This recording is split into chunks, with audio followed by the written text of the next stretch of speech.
rise.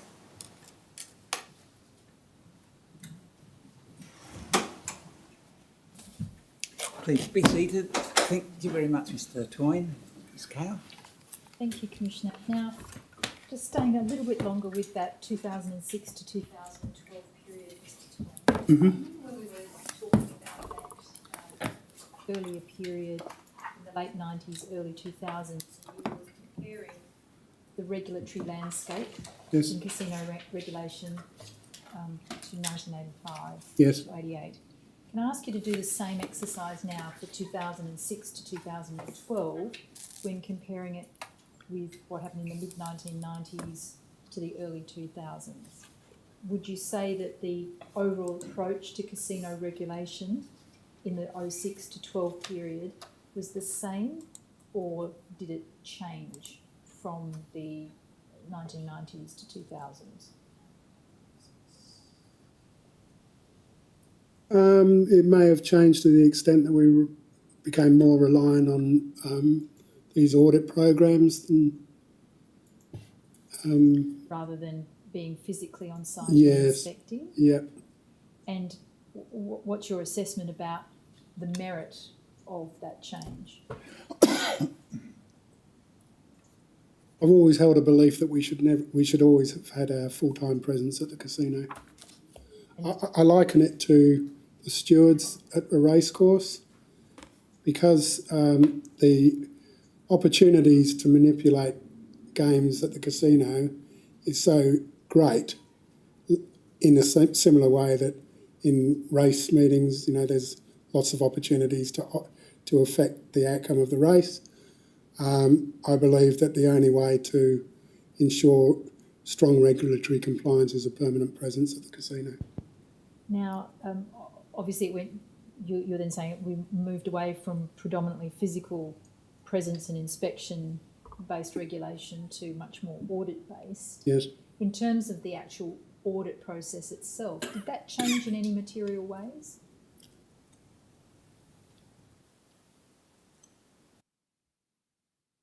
Yes. 06 to 012 now is just further development of audit programs and. But in terms of the approach to audits, did it change in a sort of general way? I'm not sure I understand what you're getting at. Or whether the purpose of them changed, whether the sort of a fundamental way in which they were conducted, did that change at all? Well, the only thing I can say as a supervisor is that what I noticed amongst the inspectors, because we also employed a new bunch of inspectors in that period who were receiving on-the-job training. There was a tendency for inspectors to tick and flick rather than conduct meaningful long-term surveillance. Tick and flick means looking at a checklist without really turning one's mind to a substantive evaluation of what's going on. Yes. And looking at the risks and understanding them and then seeing whether they need to be addressed. Yes. So if you checked the boxes in the form, that was enough? That was the opinion of some inspectors, yeah. Did you become aware in this period, 06 to 2012, of the existence of the Riverbank account? No. And do you know whether it was ever inspected, audited or reviewed in any way by the department during this period? I don't know. The first time I became aware of Riverbank and Southbank was when I read it in the media. Can you recall if you became aware at any time during this period, 06 to 2012, of any practice by the casino operator of aggregating several deposits made in a single day to a bank account by the same depositor? No, I wasn't aware of it at all. In the period 06 to 2012, did the general approach to or nature of investigation work change?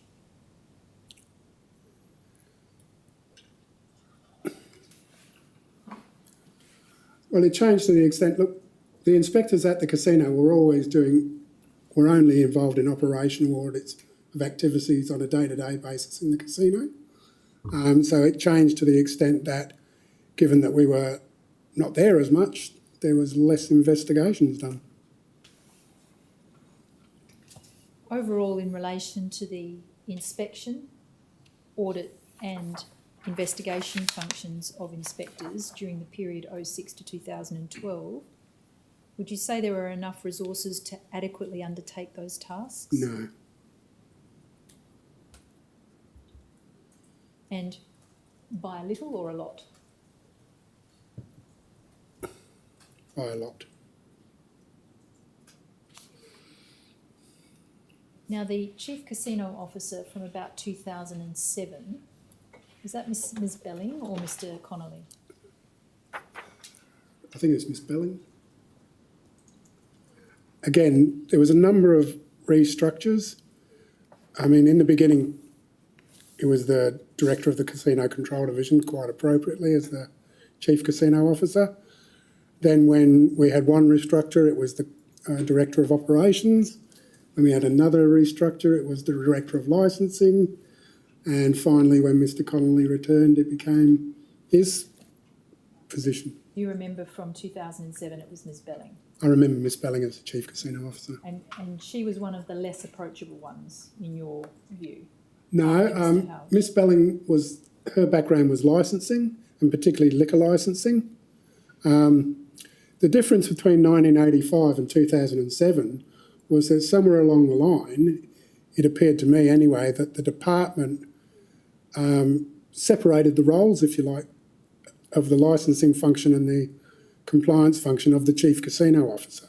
Yes. So when Miss Belling was Chief Casino Officer, she was really only concerned with the licensing function, and any investigations or whatever would be conducted by the compliance section at either their own instigation or her suggestion. So let me understand that. So is what you're saying that you assume the Chief Casino Officer had responsibility for both compliance and licensing in relation to casino regulation? As I said, I started in 1985 and the Chief Casino Officer was responsible for all the roles assigned to the Chief Casino Officer in the Casino Control Act, Right. which involved instigating investigations and inquiries into the casino. So compliance and licensing. Yes. And then your sense is that that changed by the time Ms Belling got into the role? Yes. So that the Chief Casino Officer was only dealing with licensing issues? If something went to the Gaming Commission to do with an investigation, it may or may not be signed off by the position of Chief Casino Officer, but it doesn't necessarily mean that that position instigated or conducted the investigation. Was substantively responsible. That's right. For that function. Yes. As opposed to being the formal conduit up to the GWC. Yes. I understand. Now, just finally, in relation to the broad period 2006 to 2012, if we come back to your CV, which is DLG.001.004.001.00003,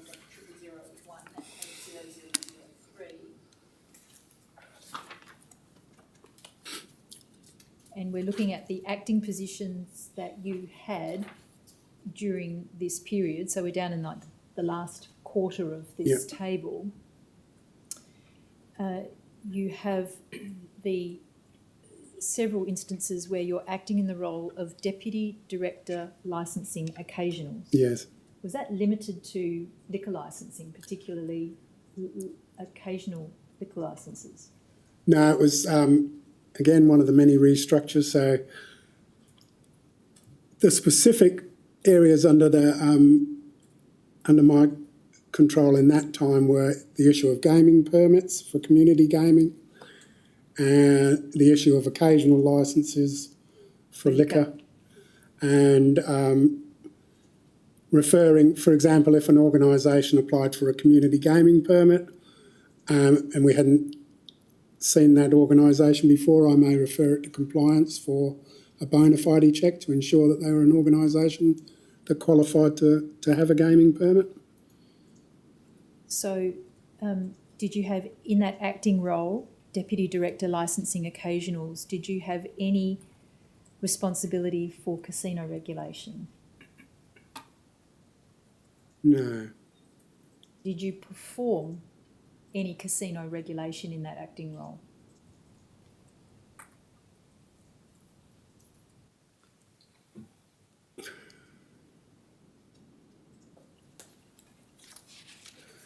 No.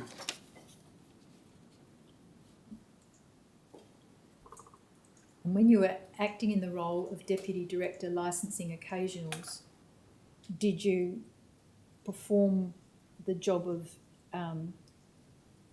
Senior Inspector Compliance at the same time? No. Now that role, Manager Compliance Liquor, what did that entail? That's a permanent position, not an acting one. Yeah, yeah. So that was managing the inspectors, yeah. Liquor section. Yes. Right, can I take you back to your witness statement, please, at page 0008?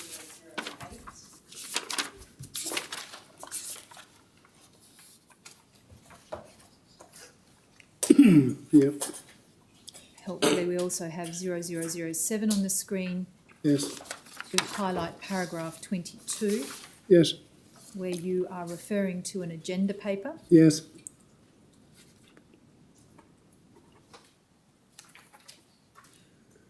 Now, you've given a particular Bates number. I'm going to provide another one to be brought up on the screen, but it should be the same document. Yeah. And I'll just ask you to verify that. GWC.0016.001_0337.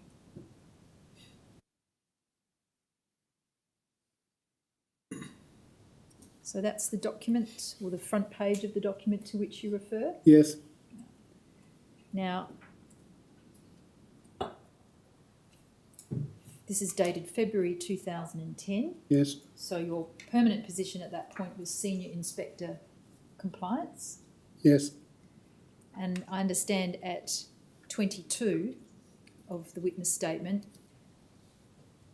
you are very clear in your recollection Absolutely. and in your evidence that you did not prepare that paper. That's right. And you didn't see it before you prepared your witness statement for this Royal Commission. I saw it when when I was preparing the witness statement. It was, But not before this Royal Commission. That's commenced. right. And is it also your evidence, is it the case that you were not aware of the existence of this agenda paper or its contents before this Royal Commission commenced? Exactly. So the material contained within this agenda paper, you learned of for the first time after this Royal Commission commenced. Yes.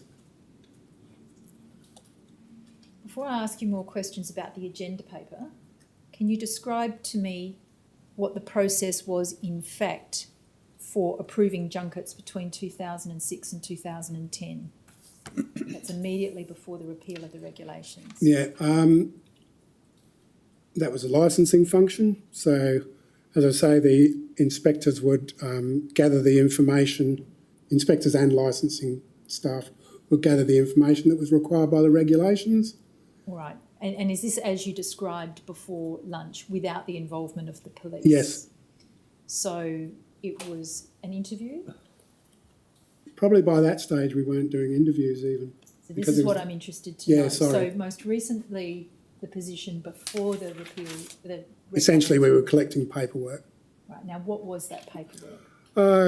The financial information from the applicant, passport information, police certificates from the country of origin. And what was the financial information that you were collecting?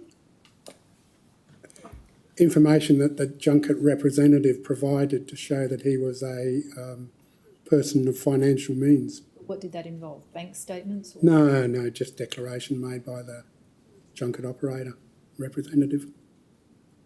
So, in effect, a police certificate, a criminal record certificate of some description from an overseas jurisdiction. Yes. Passport details. Yes. And a declaration as to solvency, I yes. guess you'd say. Yes. Yes. Anything else? Not that I can recall. No interview. No, we went. By that stage, because again we didn't have powers to make further inquiries, there seemed to be very little point in conducting an interview. Well, that was going to be my next question. What was the point of this? So sorry, there was no point in conducting an interview. When did that drop off as a requirement?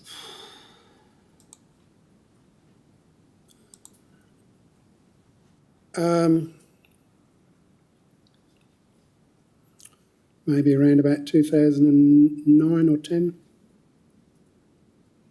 And who made the decision to no longer require an interview?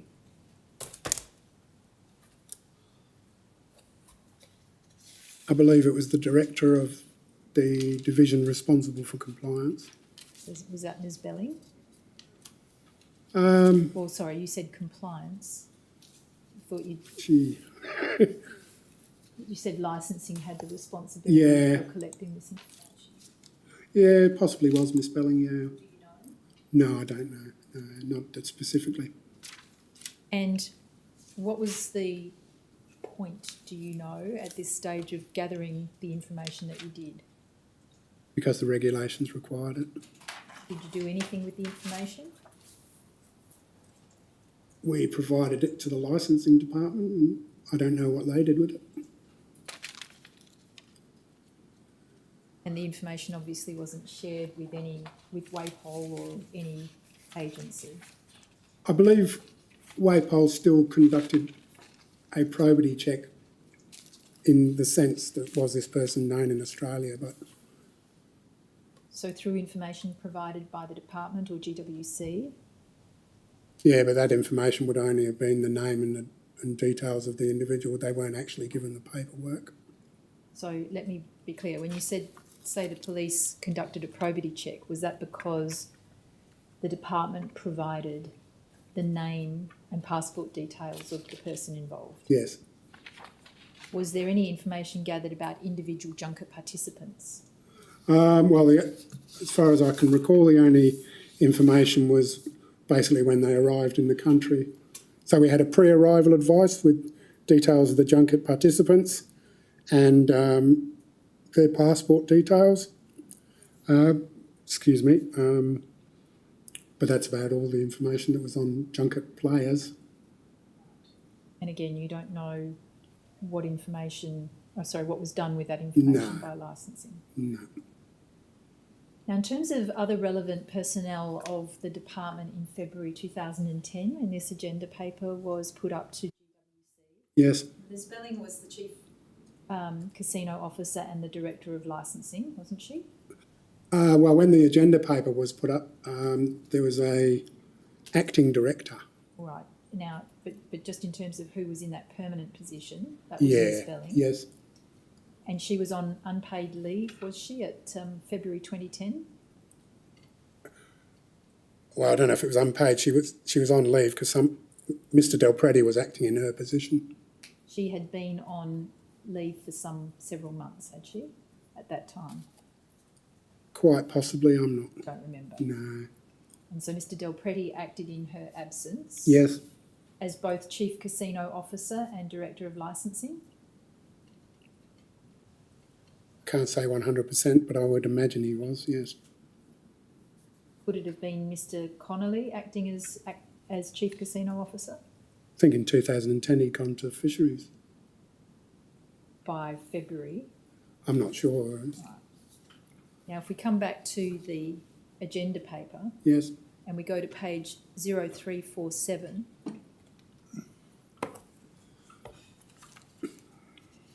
this is attached to the back of the agenda paper, Yes. and it's obviously a letter to Mr. Connolly. That's why I asked you about him. It's dated the 4th of December 2009, and he's designated as the Chief Casino Officer. Well, it's a Crown document. Yes, yes. You know. Yeah, They don't appoint to that position, so it might be right or it might not. It's a question of whether it... Oh, no, that's correct. I wasn't sure what month in 2010 Mr. Connolly went off to fisheries. Now, this letter in substance and in terms is seeking approval for the removal of the requirement to have junket operators and representatives approved by the Commission. Yes. Did you see this letter at any time before the commencement of this Royal Commission? No. Were you aware in February 2010 that Mr Connolly had had discussions with the casino operator about that topic? No. Mr Connolly hadn't spoken to you about that topic? No. Between December 2009 and February 2010, did anybody ask you, anybody within the department or GWC, ask you to prepare an agenda paper recommending the repeal of the regulations requiring junket operators and representatives to be approved by the Commission? No, but can I qualify it by saying in mid to late January 2010 I broke my ankle whilst at work and I was off on sick leave until the beginning of March. But to answer your question, no, nobody spoke to me about that. So mid-December, did you say? No, mid-January Mid-January? 2010. Until, Early March 2010. thank you. And did you work at all during that period of sick leave? No, not at all. No.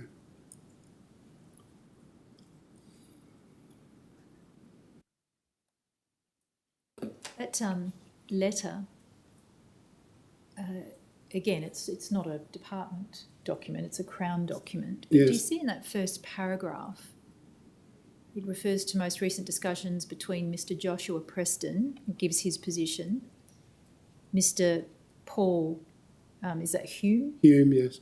who's an ex-department chap now working for Crown? Yeah, Mr Hume commenced the same day I did as one of the original government inspectors. And they designate here in this letter Mr Del Preti as Acting Director Compliance.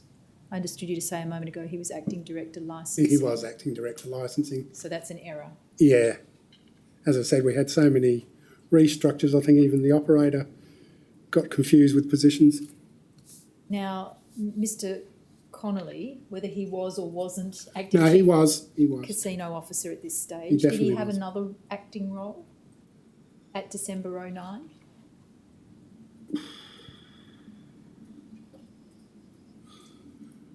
Not as far as I'm aware. There was no Deputy Director General at that position. Do you, and you don't remember precisely when Mr Connolly moved to the Fisheries Department, Not what month. I knew it was 2010. early or late? I think it was mid, maybe. Do you recall Mr Menino being in the position of Acting Director Compliance while Ms Belling was on leave? Yeah, possibly, yeah. I do remember he acted in that position, yes. Now, just coming back again to your acting roles in your CV, so that's, I'm not sure if I have to call it up again, DLG 0001, 0004, 0001 at 0003, 0003.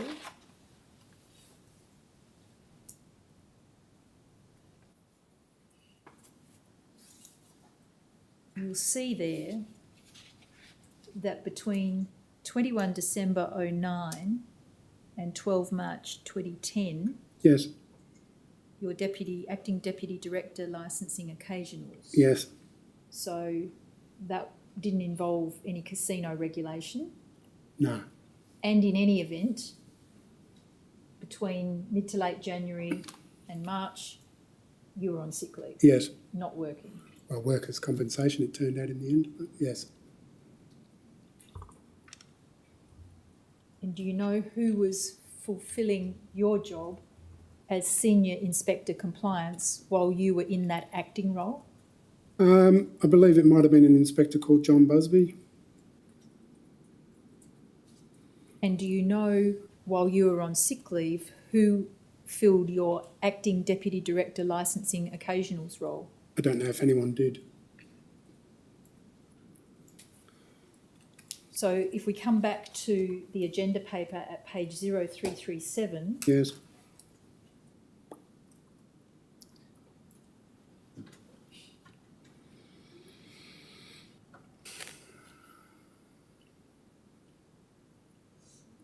you're designated as the author in the role of acting deputy director licensing. Yeah. And would that have been, if you had actually been at work at the time, would that have been a correct way to designate you in that acting position? That was the title, Deputy Director Licensing, so it would have been acting. However, it would be unusual for an agenda paper of that nature not to be written by the Director. Why do you say that? Because you're talking about amending legislation. That's a fairly high-level matter. And were there any policies or rules around who wrote which papers? No, there wasn't. No. So who would you have expected this paper to have been written by, acknowledging that Ms Belling was on leave? Well, especially once I was shown the information at the Royal Commission, given that Mr Del Preti was present at meetings with the operator about this, given that Mr Del Preti was present at the meeting that discussed the agenda paper, given that he was the acting director, I would have expected Mr Del Preti to have prepared that agenda paper. All right, and Mr Del Preti has never spoken to you about this paper? No. I'll just show you something else in this set of papers. This is, if we go to GWC.0002.0016.0017. Sorry, I'll restate that. GWC.0002.0016.0001.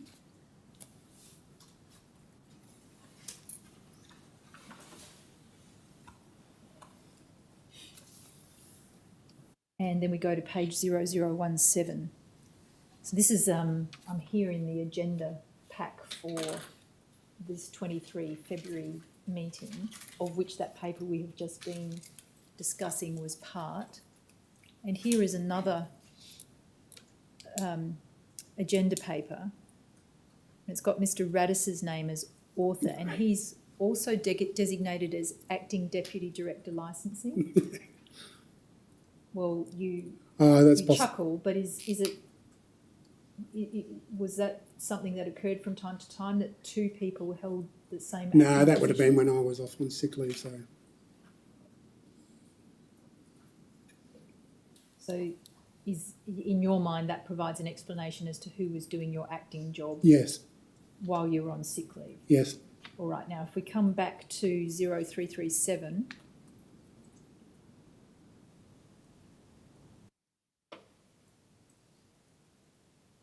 And we go down to, so sorry, before I do that, I'll go back to the document that I was just at. Sorry about that. To the Radis paper, please.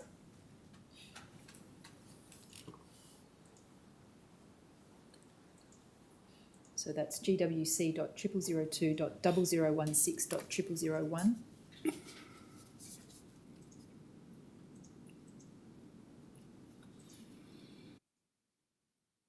And if we go to page 0018, you'll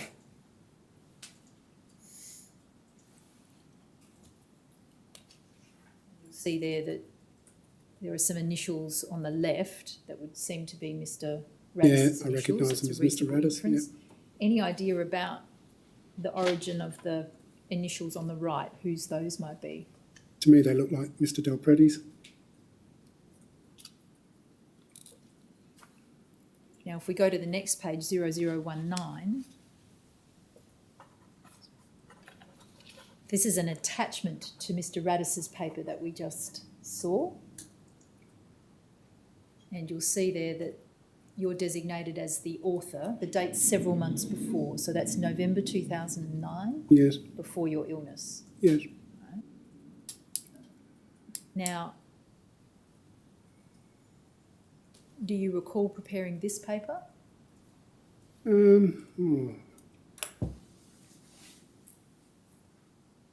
I don't specifically recall it, but We just go over the page. yeah. To 0020. Just seems to end there. Any agenda papers I prepared, I always signed. Right. So just coming back to the page 0019. Can you say confidently whether that's a paper you prepared or not? I can't say confidently that I prepared it, but I didn't. It's not signed, so Can you say confidently that you didn't prepare it? if it's not signed by me, then I didn't prepare it. So that was an invariable rule of yours, was it? Absolutely. Now, if we come back to your witness statement, this is the page 0008, paragraph 22. This is the point that you make in the last couple of sentences. Agenda paper doesn't contain my signature, which I would always put on agenda papers that I prepared. Yes. So if we go back to page 346 of the February agenda paper,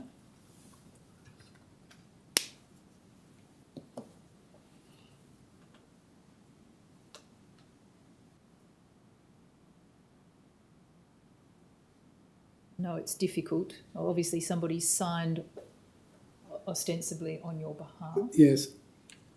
Any idea whose those initials might be? No idea whatsoever. So you've never seen some initials or a signature like that No. in the or work you've done with the department? I can confidently say in the 36 years I worked at the department, I never saw that initials. Now, you had no knowledge of this paper or its contents prior to the commencement of this Royal Commission. Yes. But you were obviously aware when you came back after your sick leave and when you resumed your work that the requirement for approval of junkets had been removed. Yes. And I suggest you must have been told how that came about. I would have been informed that the regulations had been repealed. Yeah. You would have been, sorry? Informed That what? that the regulations had been repealed. Now, when you put it in that passive way, I would have been informed. Do you have an actual recollection of that occurring? Not specifically. So you're sort of speculating that that's how it must have happened. Well, I either came back to work and the regulations were no longer in existence, or somebody told me that they were no longer in existence. And I'm not suggesting that necessarily was a member of the executive staff. It may have been another inspector. And you were not interested to inquire how that came about?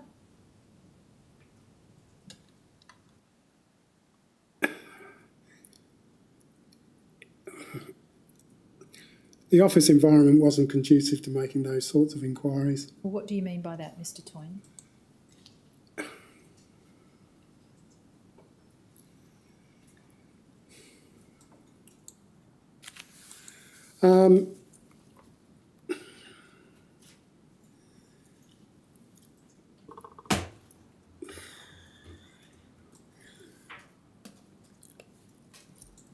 In my opinion, Mr. Sargent and Mr. Connolly had a very autocratic management style. And it wouldn't have been conducive to question the process. It had occurred. I wasn't aware that it had been put in under my name. I was just informed that, or I just learnt that the regulations had been repealed. Well, I'm not suggesting that you might have challenged it, but rather you might have just inquired as to how it had come about that the regulations were repealed.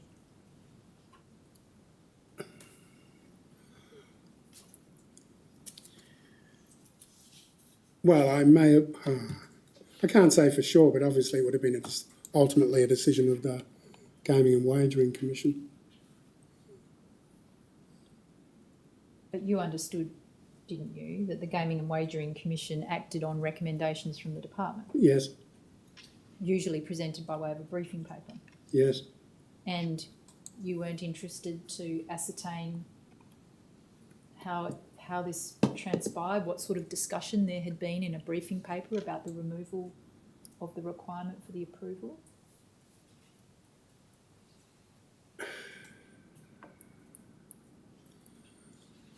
I don't know if I necessarily came back to that position. I might have gone back to a compliance position, but I didn't inquire. Well, even if you had gone back to Senior Inspector Compliance, it would have been very relevant to your job, wouldn't it? Because you would no longer be requiring to provide information to the licensing division so that they could approve junkets. As I say, I would have been aware that the regulations have been repealed, but as to why in the process, it wasn't. It was a decision of the Commission and that was it. Did you understand when you came back to work or thereafter the reason why the GWC had made the decision to remove the requirement for approval? Not the reason the GWC, no. I was only aware that we were collecting a lot of information that we did very little with.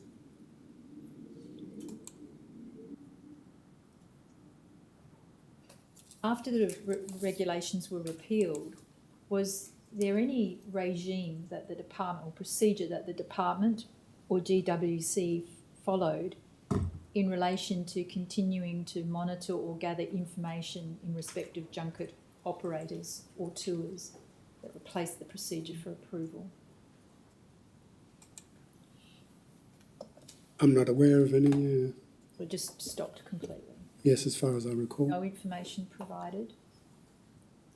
I think they were still providing details of the junket players. No, once the regulations were repealed, we simply stopped collecting that information. Including as to the junket participants?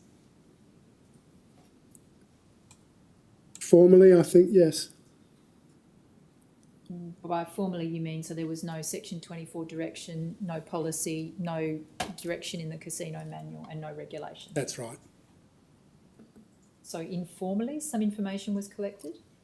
It may have been, and an inspector had, could go and ask who the participants of the junket were. So do you mean that when an inspector was down at the casino they might inquire into the identities of people playing Yes. there in the international room? Yes. Who were there on a junket tour? Yes. And was that the extent of the information that was collected? As far as I can recall, yes. So that when you had an inspector down at the casino visiting the international room, did they ever gather information about the tour operator? No, I don't think so, no.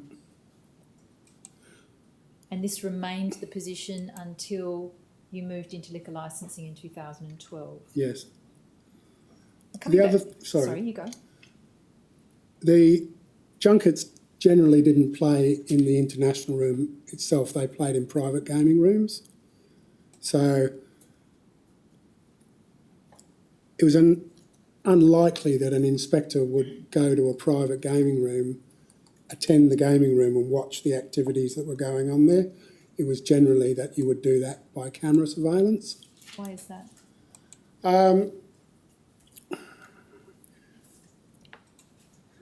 We were the government men, so the junket players and junket representatives maybe felt a little uncomfortable if we didn't have to wear ID. And governments mean a lot different in countries of origin of a lot of these people. So it had an off-putting effect? Yes. Was your surmise? Yes. Now coming back to your witness statement at the end of paragraph 22 at page 008,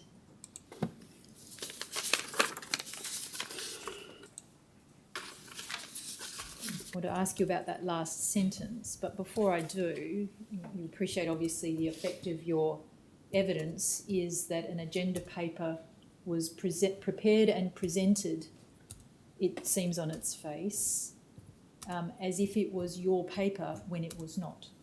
Absolutely. And can you offer, sorry, I'll go back a step. Have you ever known of that to happen before in your time at the department?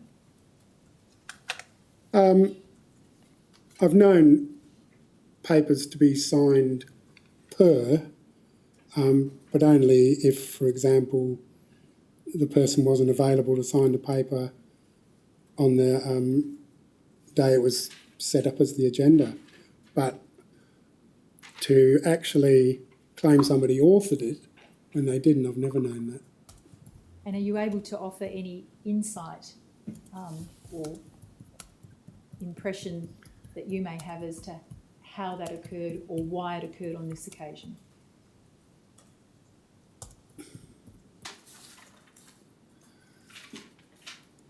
The only connection that I can see is that I participated in a national competition review, and in that review was a section that talked about that section 25A could be removed from the Casino Control Act as it represented a barrier to competition. And that's your only connection that I can see. As I said to you, I'm surprised it wasn't prepared by the Director of Licensing or Acting Director of Licensing at that stage. But are you even more surprised that it was prepared as if you were the author when you weren't? I was quite outraged when I saw it, yes.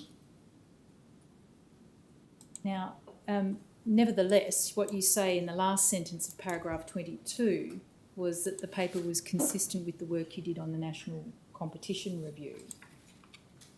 You've read the paper now. Yes. Is there any part of the contents with which you disagree?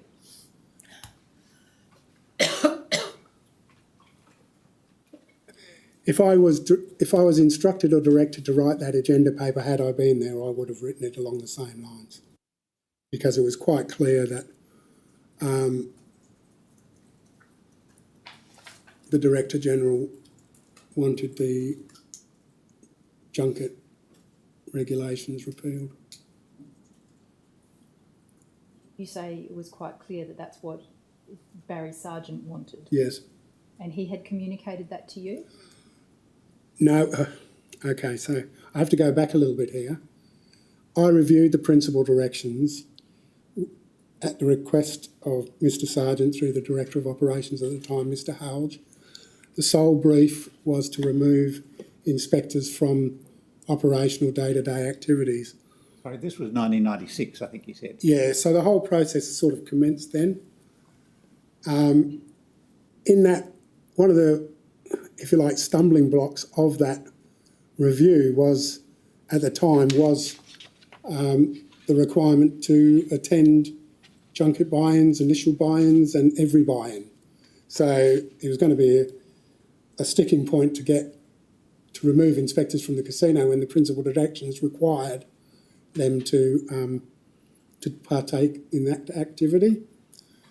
So in the review of the principal directions, when I did the review of the Gaming Commission Act, that was when it was first mooted about the removal of any obligations to do with the junket, but the Minister responded to that review with, okay, you can change the directions, but you've got to promulgate regulations.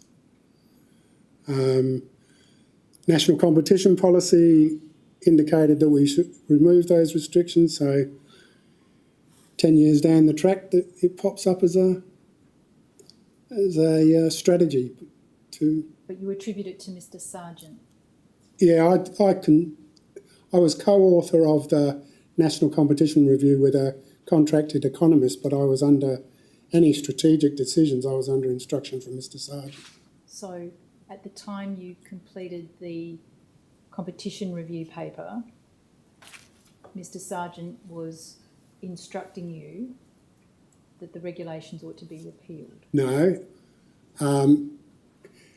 National Competition Review was identifying restrictions to competition, and you basically had to justify the retention of them, or you were expected to consider removing them. In relation to 25A, I was instructed that it was a barrier to competition that could be removed. By Mr. Sargent, you were Yes. so instructed. Yes. And did he give you any such instruction, any such similar instruction after that? No, I just did the national competition policy review.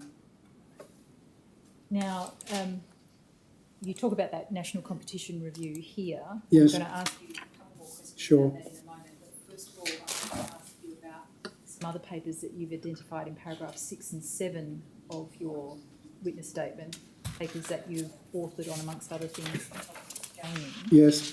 One is the publication for the Department of Racing, Gaming and Liquor called The History of Gaming, Western Australia. Yes. I'll just pull that up, dod.0001.004.0015.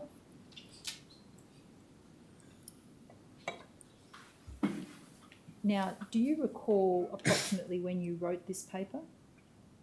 Well, this is the introduction to the National Competition Policy Review. Yes. So it would have been when I was assigned that. The reason it became a paper on our departmental website was we were getting a lot of requests from students for information about how the gaming legislation got to be how it was. So it seemed appropriate to me, and directors and Mr. Sargent agreed that that could be a standalone paper as a resource for students on our website. So this was produced by you in the late 90s, was it? Probably 98 when I did. Well, it definitely was part of my national competition review. And then released on the website or published on the website as a separate paper sometime after that? Yes, yeah. Only as a resource for students. And were you a casino you were a gaming inspector at this time? Yes, So not directly involved in casino regulation? that's right. And can you recall why you were given the task of preparing this document as part of the wider document? Oh, that was a requirement. So National Competition Review was driven by the federal government. In each state, well, in WA at least, Treasury took overall leadership across every government department. So they had certain requirements as to how it would be formatted. And one of the requirements was to give a brief background into how the legislation came into being. Now, just on this first page, Yes. in the first paragraph, we might just zoom in to that first paragraph, and you see the first sentence talks about, the various acts form part of a package. Yes. This framework reflects the attributes, it says in the second sentence, of gaming and the assessment that where these issues are concerned, the market will generally fail to protect the interests of consumers, Yes. will be unable to ensure limitation of criminal activities and encourage unacceptably high levels of gambling in the community with associated social costs. Yes. Can you remember where you got the information or statement for that proposition from? That would have been the, in those terms, the economist who was also contracted to co-author the paper. I see now. If we go to page 0008.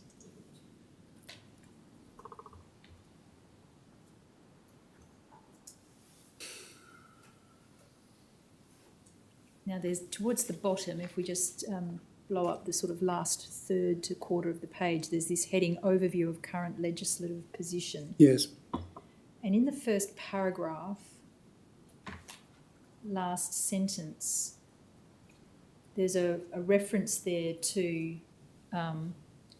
policy that's been shaped from inquiries being reflected in the current Western Australian gaming legislation. Yeah.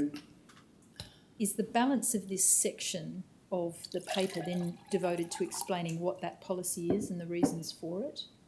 Yeah, I think so, yes.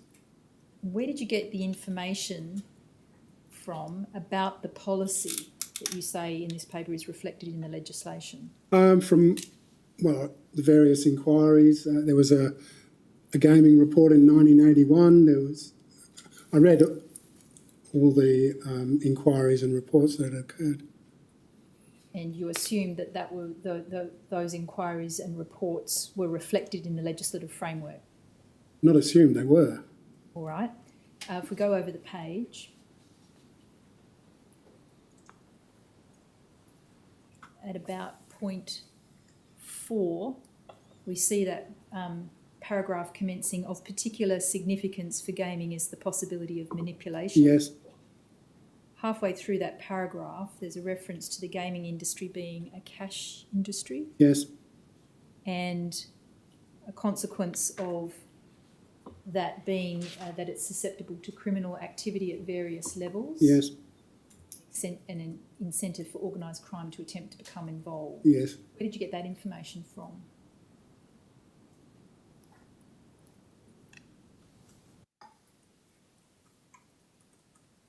Well, I was aware of the possibility of manipulation. The wording to do with once transactions occur, they are gone, would have come from the Economist. But into that idea of it being a gaming industry, being a cash industry, provides an incentive for organised crime to attempt to become involved. Do you say that is one of the policy reasons driving the framework of the legislation in WA?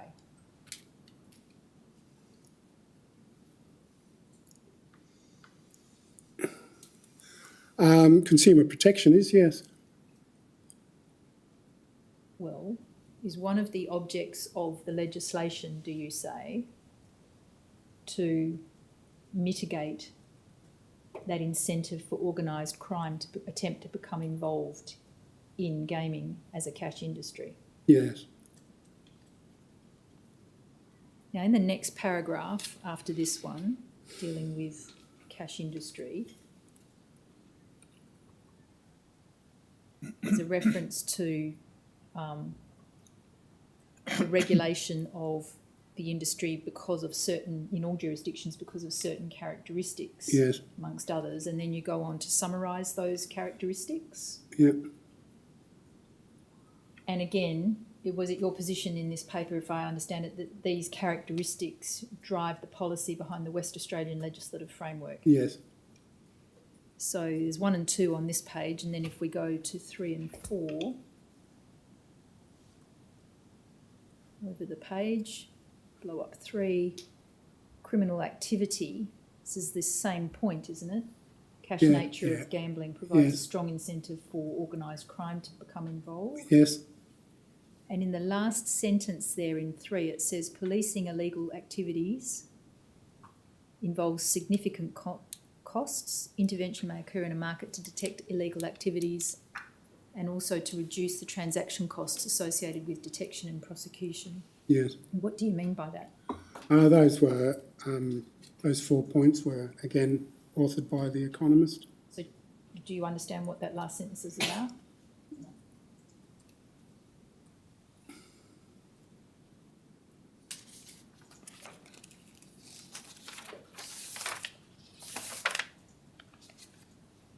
Yes. What do you say it means? In simple terms.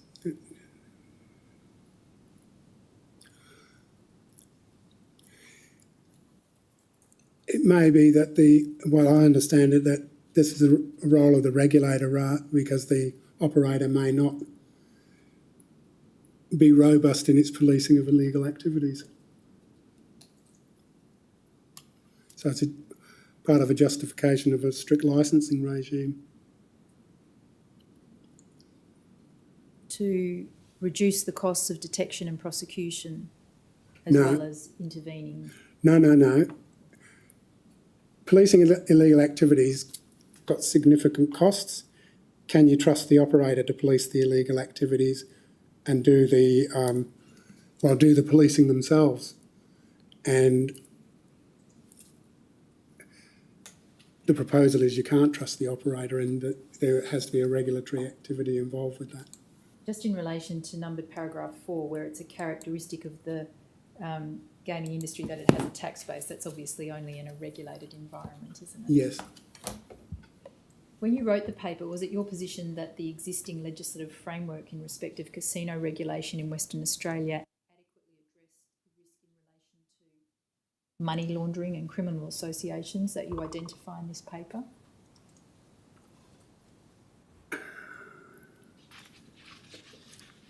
That was the stance of the Director-General.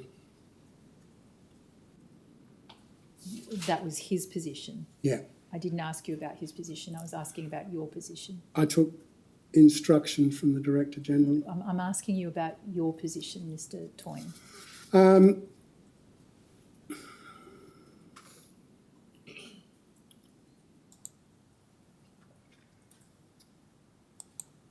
If you had police involvement in the monitoring of that activity, I would think it would be, yes. Do you know what use was made of this paper, if any, by the department once you had completed it, apart from publishing it on the website? This particular section of the... Yes. Other than publishing on the website, no. I tender that document, Commissioner, DLG.0001.004.0015. The document that's just been identified will be admitted into evidence as an exhibit. Thank you, Commissioner. Now, another document you mentioned in your witness statement is a 2009 submission to the Productivity Commission inquiry into Yes. Australia's gambling industry. Yes. But you'd written another paper about 10 years earlier for the same purpose in 1998. Yes. Let me show you, if you're hesitating, DLG.0001.004.004.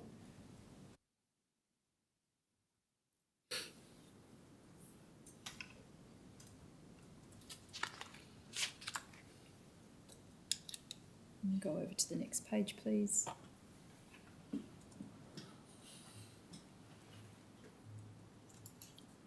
Need to see some text. Let's go to 0004. This is your document, isn't it? Yes. Prepared? Yes. Yeah. And you were a compliance inspector at the time that you prepared this document? Were Yes. you? And do you know why you were asked to prepare this report? As opposed to anybody else in the department? Excuse me. Because I had reasonable knowledge of both the Gaming Commission Act and the Casino Control Act. Be relieved to know I'm not going to ask you about the whole report, but I do want to ask you about one part of it at 0049. It's the section on how state gambling revenues are expended. It refers to 1% of Burswood Casino's gross revenue being paid to the Burswood Yeah. Park Board for the upkeep of the park, Yes. and the paying of that annual licence fee to the Gaming Commission to defray its running costs. Now, you use in the next paragraph, which is the fourth paragraph on the page, the language of revenue hypothecation to describe this arrangement, by which you mean, do you, tying parts of the revenue stream relevantly of the casino operation to specific government expenditure? I didn't write that part of the paper. So, I've never heard the term hypothecation of gaming revenue. right, well, do you understand that concept though? Did you understand that concept at the time that you co-authored the paper? Did someone write this with you? Well, there was inputs from various sections. For example, the Lottery West prepared the section to do with lotteries conducted by Lottery West, or So games. All right, who wrote this section? That may have come from our policy section, I'm not sure. I wasn't privy to that information. Did you understand this section on revenue hypothecation, or do you understand it now?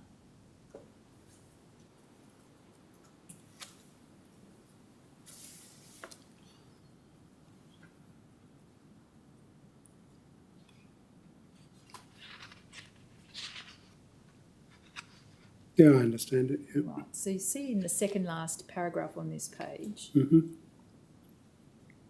sorry, we'll go to the paragraph above. It talks about, as I understand it, the benefits of revenue hypothecation. Yes. And then it then says in the next paragraph, on the other hand, there's some criticisms of the hypothecation of state revenues. And one is that it affords a privileged budgetary position to specified functions. Does that mean that for example, the GWC gets this revenue stream from the licensing fee, whether it requires that amount to do its work or not. Yeah, now that I've had a chance to look at it and you've mentioned a few things, I believe this section of the paper was written by Treasury. One of Treasury's concerns at the time was that Lottery West had a discretionary position to allocate resources through their grants program, and Treasury believed that Treasury was the organisation that should determine what way government money and consolidated revenue is spent. So it was effectively losing control because the agency would then have the power to direct its expenditure from that revenue stream. Yeah, and also organisations may double dip, apply to the government for a grant and also apply to Lottery West for a discretionary grant. Can we turn to the conclusions at page 0059, please?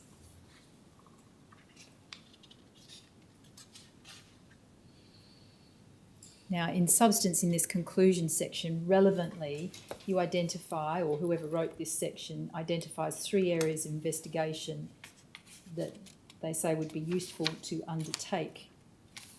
You can see that in the second last paragraph, that discussion begins. Yeah. Is this your work here or somebody else's? I think that's somebody else's. All right. Now, the second last paragraph on that page talks about the real extent of data as to the real extent of problem gambling in Australia. Yes. And its real social costs is somewhat limited. Do you know where the data was drawn from in relation to problem gambling and its social costs for the purposes of this report?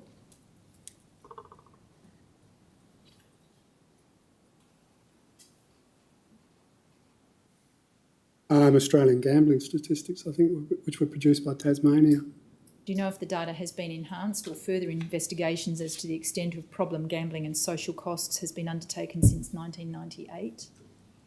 Not that I'm aware of, no. What about particularly in relation to the position in Western Australia? Not that I'm aware of. The last paragraph on that page talks about there being little available data on the economic costs of spending foregone, by which money not being spent on retail or tourism or whatever in favour of money being spent on gambling. Do you know if any such investigation has been undertaken in Western Australia or Australia-wide since 1998 on that topic? I'm not aware of any in Western Australia. I wouldn't know about the rest of Australia. And then if we turn over the page, please. The third suggested area for further investigation relates to social and economic costs of the alternative to current approaches. And it sets out some different ways of approaching the regulatory framework that could be considered. Do you know if any further investigative work has been done in Western Australia or Australia-wide on that topic since 1998? No, I'm not aware. Was this document circulated within the department, to your knowledge, once it was completed? No. And do you know if any use of it has been made of this document by your department? I don't specifically know. It may have been made available to the problem gambling officer. I don't know, but I'm not aware of it. Commissioner, I tender DLG.0001.004.004.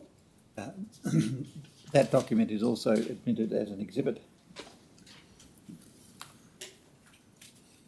Now, another document that you mentioned, and I think you mentioned this in your earlier evidence, was the review of the Gaming Commission Act that was published in June 1996, which you authored, PUB.0004.002.0129. Yes.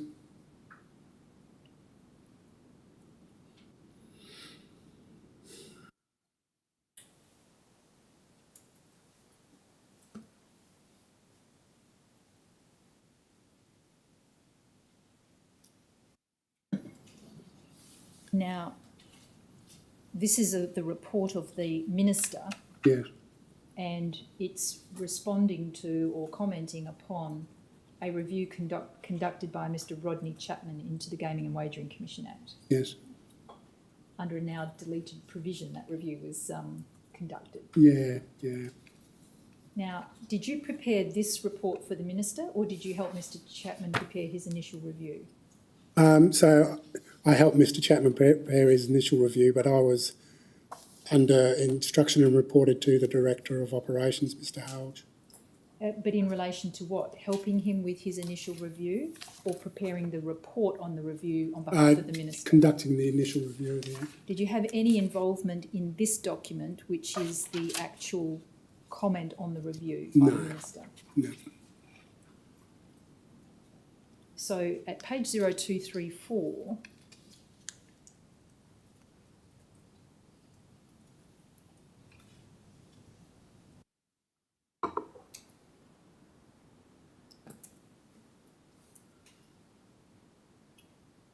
under the, in the bottom quarter of the page, you've got section 24, directions to casino licensee in respect of casino gaming operations, and then a subheading, junket operators. A discussion then ensues there about the then present requirement under a section 24 direction to require the Commission's approval for junket operators to operate junkets to Perth Casino. Mm-hmm. And then over the page, 235,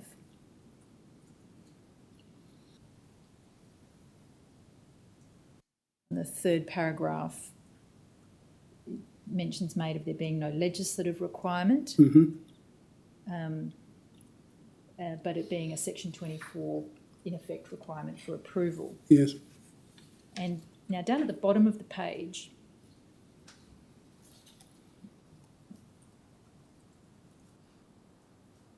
it says the requirement that junket operators be approved originated with the police. Now, do you recall that being the position? As far as I understand, we always required junket operators to be approved. But was that an initiative of the police, do you recall, originally? I don't know. I wouldn't have been involved in those discussions. That would have been the original Casino Control Committee. Now, this goes on to recommend that the section 24 direction be withdrawn. That was what Mr. Chapman's review required. And I think you gave some evidence about, or recommended, and you gave some evidence about that a little earlier in Yes. your evidence today. But then at 0148,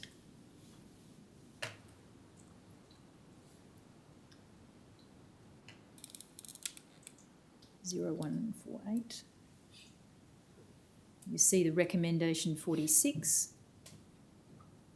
Yes. You helped Mr. Chapman formulate that recommendation. Did you? No. I thought you helped him with his review. I identified compliance issues and reported to the Director of Operations. The ultimate decision as to what was in this report was made by Mr. Chapman. Did you have any discussion with him about recommendation 46? No. So you didn't have a view at the time about whether the section 24 direction requiring junket operators to be approved should be withdrawn or not?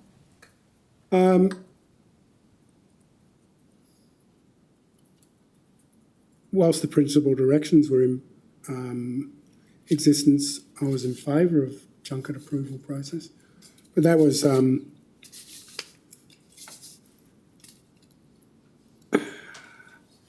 we were based at the casino 24 hours a day, so we had the ability to be present when junkets arrived and things like that. So tell me if I've misunderstood your earlier evidence, but I thought you were saying that in relation to the removal of the requirement for approval via a section 24 direction, it was Mr. Sargent who had effectively mandated that that requirement should be removed, yet the minister had other ideas. Well, I can't remember what date Mr. Chapman left and Mr. Sargent came. I thought Mr. Sargent came around 95. So I didn't have a discussion with Mr. Chapman about it. I only reported. So was Mr. Chapman a permanent department officer? He was head of the department prior to Mr. Sargent. And so you might have had your previous evidence a bit muddled in terms of the chronology?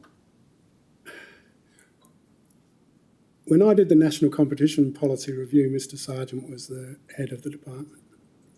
Yes, but we're looking at a different document now. So this is a review of the Gaming Commission Act of 1987 that was published in June 1996. Okay, so that would have been Mr. Chapman as the head of the department. That recommendation would have come via Mr. Howell, who was Director of Operations. And you had no view one way or the other? I had a view that we should stay at the casino and we should continue with the processes under the directions. I tendered that document, Commissioner, PUB.004.0002.0129. That document is admitted into evidence as an exhibit. And then we go to the 2009 Productivity Commission submission, Yes. DLG.0001.0004.003. Whilst that's coming up, can I just ask, in 1996, when that previous document was prepared, were the police units still involved out at the casino? I don't think so. So now we have the 2009 submission. Yes. So this is about 10 years after your last submission. Yeah. And did you produce this document yourself? It's just 20 pages, or was it contributed to by others? I'd have to look at the document. Right, let's go to an area I want to take you to, which is page 0008 under the heading Casino Gaming.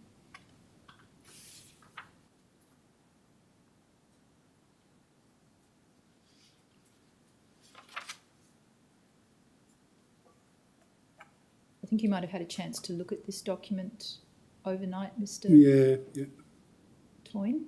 So is this your document? Yes. And did others contribute to it, or did you author it entirely yourself? There was some input by policy section. But can you speak to the contents? Yes. So under this casino gaming section, you are initially and in essence summarising the most essential features of casino-style gaming in Western Australia. Yes. One is that it's at a single venue, yes, not multiple venues. Yes. The other is that another is that there is a prohibition on poker machines. Yes. It's a differentiating factor from other jurisdictions yes. in Australia. Yes. You have EGMs only at the casino. That's another differentiating yes. feature. There's a prohibition on gambling on credit. Yes. And is that a differentiating feature, or to your knowledge, is that similar to other jurisdictions? That's similar to other jurisdictions. And ATMs are not located on the gaming floor. Yes. And these are all directed, these features are all directed to mitigating social harms. Yes. And I think when we go over the page, there's a discussion around changes that have occurred in relation to mitigating social harms even further to address problem gambling. So you have natural lighting that's been introduced since 1998 into the casino premises, and clocks that are put on the walls. Yes. Because it is often the case, isn't it, in other places that casino premises are designed without natural light or access to seeing the outside. Absolutely. Yeah. And no clocks, so that a player doesn't have a perception of the passing of time. Yes. So that's not the case for the Perth Casino, or wasn't when you wrote this report. That's right, yes. Do you know what the position is today? Yeah, well, same position. in the next paragraph, which is the last paragraph on this page. Actually, sorry, there was one. The speed of play, that's altered. Yes, is that in relation to EGMs? Yes. Yes, I was just about to come to the EGMs in that last paragraph there, just before we get to the bullet points. Yep.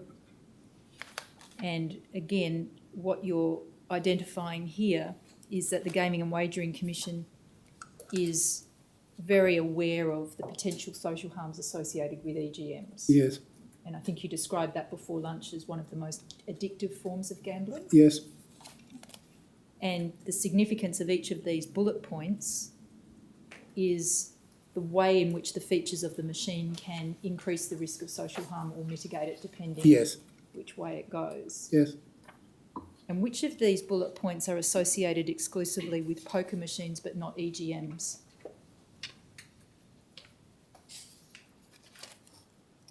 Well, poker machines really, in the terms of what's in the Act, are spinning reel slot machines. Yes, but just in terms of these features of an EGM, which create risk of social harm, Yeah. are any of them unique to poker machines, or are they all shared with EGMs? Well, in other jurisdictions they can be shared with EGMs, yeah.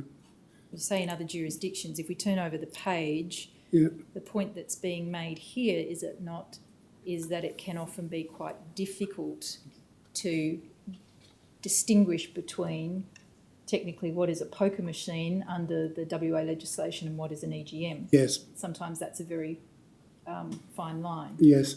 And just based on your experience in casino regulation, Yes. is there a sort of a concern at a general level by the regulator that electronic gaming machines can effectively replicate some of the more harmful features that render poker machines undesirable? Yes. And that it's actually quite hard to distinguish between what is a poker machine under our legislation and what is not a poker machine. Yes. And in your opinion, does the legislation adequately distinguish between a poker machine and an EGM? Probably when the Act was created in 1987, but not. I don't think it's kept up with electronic advancements. So, and you may have already answered the question, do you consider that the current legislation is adequate to address the harmful aspects of gaming on an electronic gaming machine? The current Legislation. Yeah, yes, the legislation is. It's whether there's a will to use it. What do you mean by that? Well, at the time of writing this report, one of the, if you like, justifications for machines at the casino was the fact that there was a destination place if you wanted to play electronic gaming machines. So, unlike, say, New South Wales, where you can walk to your local pub and there'd be gaming machines there, there had to be active decisions made to travel to the casino and attend the casino to play those electronic gaming machines. So by having a specific destination for to go, it was considered a partial deterrent to becoming involved in electronic gaming. There are no poker machines at the casino, are there? Again, in terms of the legislation, generally speaking, poker machines we're referring to spinning reel slot machines. So there are games at the casino where an electronic gaming machine where you can play a hand of poker. Yes. But that doesn't make it a poker machine. So something that is a poker machine, you don't have those at the casino? No. And when you're describing mitigating the social harms of electronic gaming machines by concentrating them in the one destination, Yes. what I'm coming to here is the continuing distinction between a conventional poker machine, which is not allowed to be used at that destination, even in that destination, and an EGM. Is that a distinction that's still valid in your view? Not really, because you don't get mechanical spinning reel slot machines anymore. I tender this document, Commissioner, DLG.001.004.003. Document DLG.001.0004.0003 is admitted into evidence as an exhibit. Ms. Cole, could I just inquire how long do you think? Probably about 15 minutes. I'm not seeking to curtail this, but I'm just wondering whether, if we do go past 4 o'clock, whether we should, just inquire of Mr. Twain whether he would like a break. Yeah, I don't need a break. I'd rather finish today than... We will finish, I can assure you we'll finish today, but if you would like a break... maybe 5 minutes just to... Yeah. We'll break for 5 minutes. Hearing is adjourned.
be seated. Thank you, Mr. Twain. Yes, Ms.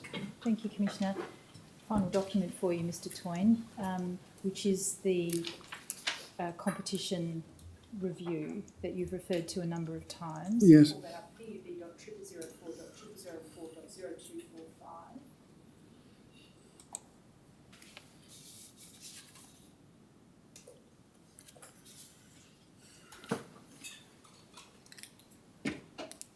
And you say that this is the document with which the February agenda paper, although you didn't author it, was consistent with. Yes. And the Mr. McLeod, whose name is at the very bottom of the paper, Yes. who you prepared it with, he's the economist that you were referring to. Yes.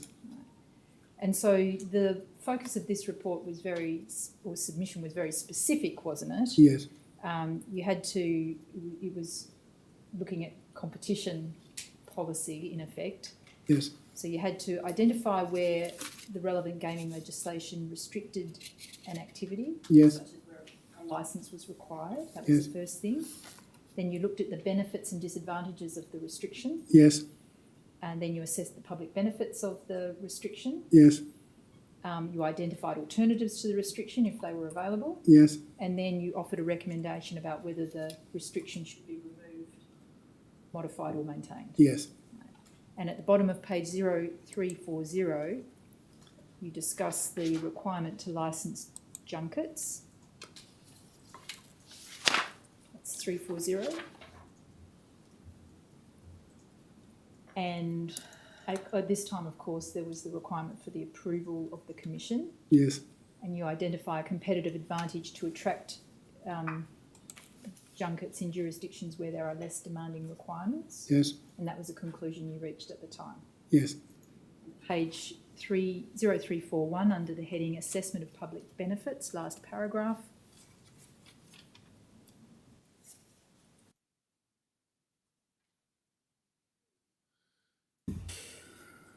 You identify the objective of the restrictions pertaining to junkets, and you say that they can be accomplished without the requirement for a formal approval.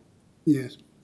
And the primary objective, you say, of the approval process is to ensure that junket operators or their representatives are fit and proper persons to be involved in this aspect of the gaming industry and to exclude the influence of organised crime. Yes.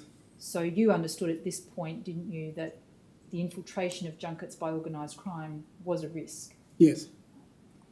Your conclusion was that this could be achieved through the or mitigating that risk could be achieved through the Department of Immigration when considering applications for visas. Mm-hmm.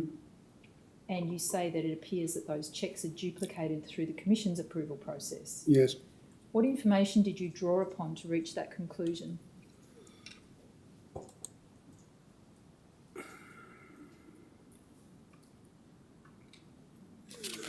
Okay, so again, going back to my review of the principal directions, I raised the concept of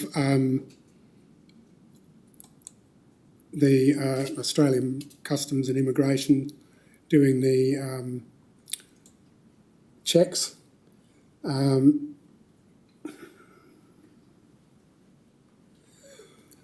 Well, the specific answer to your question is there was no further checks done. It was just raised as a concept in the... So, but this is your paper, isn't it? I took strategic initiatives under instruction from Mr. Sargent. This is your paper, isn't Yes. it? Yes. And was it your position at the time that the Department of Immigration could achieve the same purpose of assessing whether a person was fit and proper to be involved in this aspect of the gaming industry?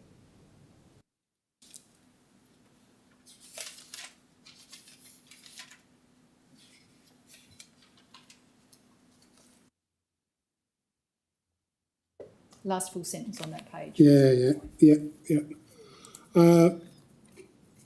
Yeah, that was the position that... You know, Was it your position, Mr. Toyne? no, it wasn't my position. Whose position was it?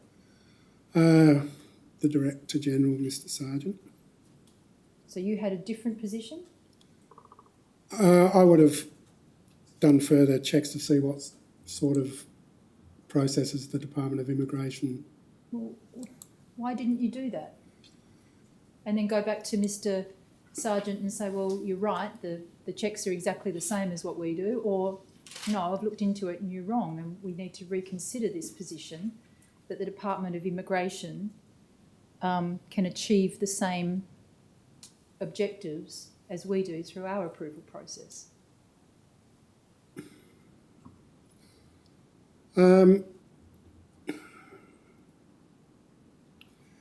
Essentially, I wasn't instructed to. You weren't instructed not to, though, were you?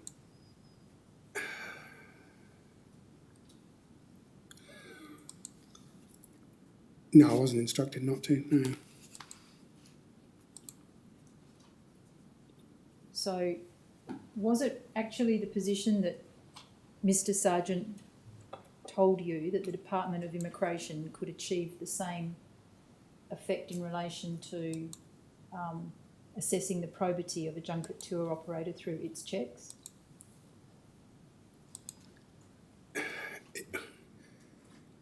Not specifically the Department of Immigration, but it was Mr. Sergeant's position that other law enforcement bodies could conduct those checks.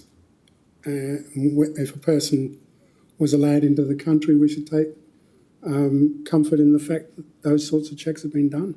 So is it your evidence that when you wrote this paper you included statements in it that you thought conformed to what Mr. Sergeant expected you or wanted you to say? Yes. You exercised no independent judgment in that regard? No. You didn't exercise any independent judgment? Not in relation to this subject, no. Why ever not?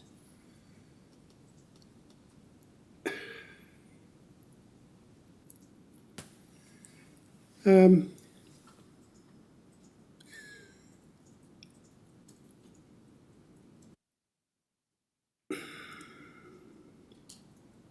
don't know, can't answer that. If we go over to page 0344.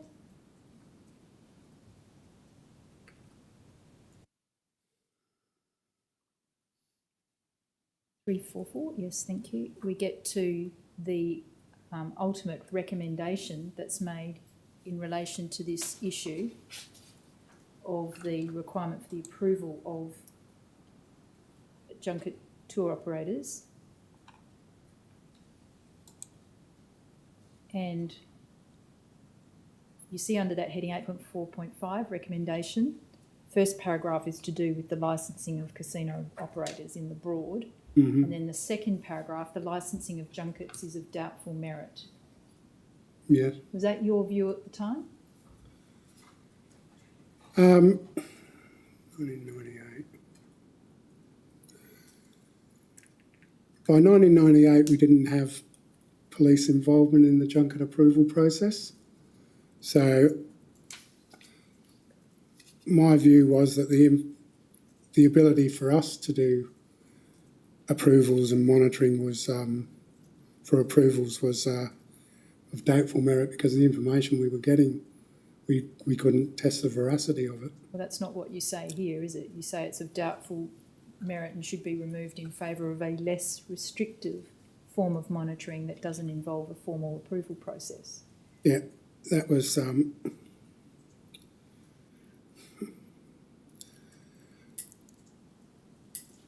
was under instruction in relation to that recommendation. From Mr. Sergeant? Yes. And again, you didn't exercise any independent judgment when formulating that recommendation? I exercised independent judgment in that I was aware that the information we were collecting was not being used to conduct anything of meaningful veracity. But do I understand your evidence correctly, Mr. Toyne, that your position, in fact, was that the approval process should remain and it should involve the police? That was my personal view, yes. So rather than removing the requirement for approval, you actually wished it to be beefed up? Well, I would want the police to be involved, yes. So you authored a paper that reflected not your views, but you say Mr. Sargent's views. Yes. Why did you do that? Because he was the Director General of the department and I was a level 6 employee and I was instructed to. To reflect his, you were instructed to reflect his views in the paper?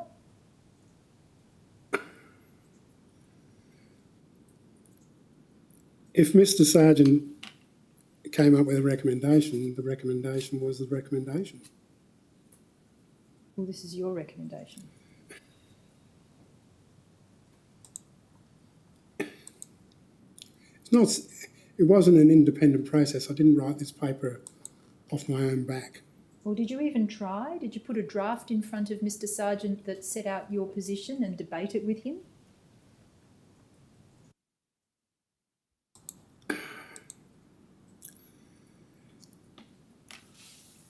The removal of junkets have been on a discussion point since 1995. Could you just answer my question? No, I didn't. So you wrote a paper that you thought contained the views he would like to see expressed and the recommendations he would like to see made? No. During this whole process, I was reporting to Mr. Sargent and giving him drafts of sections of the report, and he was reviewing those and made changes where necessary. But you didn't ever put your own views about this recommendation to him? No. It talks here about the licensing recommended to be removed in favour of a less restrictive form of monitoring of junkets. What did you have in mind as a less restrictive form of monitoring?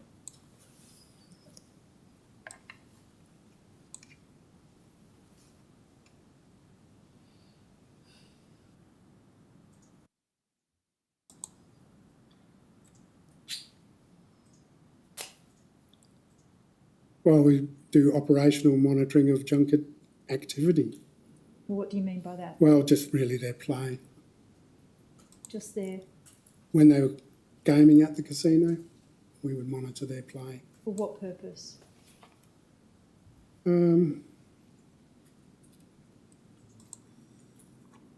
Well, to ensure compliance with the rules and procedures of them. Well, just to remind you though, that the primary objective you identified in this paper for requiring approval of junket operators was to ensure that they were fit and proper persons to be involved in this aspect of the gaming industry and to exclude the influence of organised crime in this sector of the market. So was that abandoned as an objective in terms of any monitoring you were contemplating continuing with?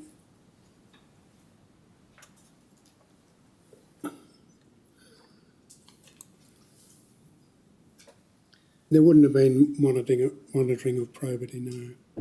Was that what you were intending when you wrote this, that a less restrictive form of monitoring would not be directed towards assessing the probity of junket operators or excluding the influence of organised crime from junket operations? Well, it was certainly not conducting probity checks of junket operators.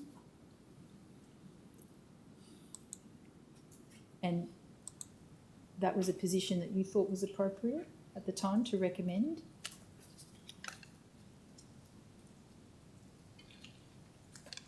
That was the position I was expected to recommend. Well, what do you mean by that?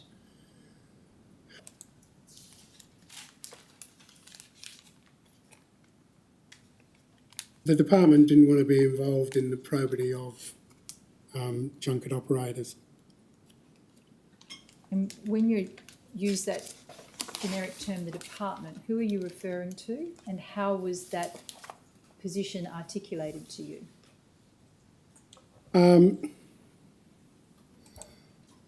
referring to Mr. Sargent. The department was collecting a lot of information, having to store a lot of information, and we weren't really using it for any purpose. But come back to the fact that you had identified the rationale for the approval process as checking into the probity of Yes. the people involved in the junkets and excluding the influence of organised crime. Yes. So the department didn't want to be involved in either of those objectives? Is that what your evidence is?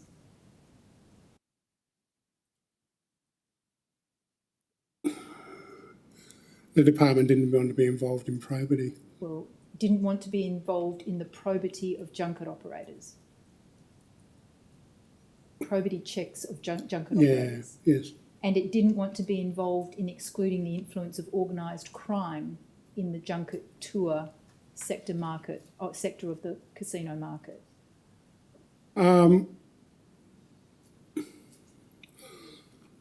Well, it was the view that there was other law enforcement bodies that were responsible for that aspect, such as the Federal Police and And the Department of Immigration. well, more Australian Customs Service. And what involvement did they have? Did the department ever check that? Not as far as I know. Now, when the regulations were repealed in 2010, I think you've already given evidence that there was nothing, no sort of monitoring that replaced the approval process, was there? No. And was that your expectation in making this recommendation, that there really wouldn't be any substantive monitoring of junkets if Regulation 20 or Section 25A was repealed? Well, my understanding that the probity side of things would be dealt with by other more appropriate law enforcement bodies. Can I change topics now, please, and ask you about conflicts of interest? Yes. Sorry, I have to tender a document before I do that, which is the National Competition Review submission. That's pub.0004.00245. That document is submitted as an exhibit. Thank you, Commissioner. Now, I just want to talk to you about conflicts of interest. Page 0010 of your witness statement, paragraph 28. Yes.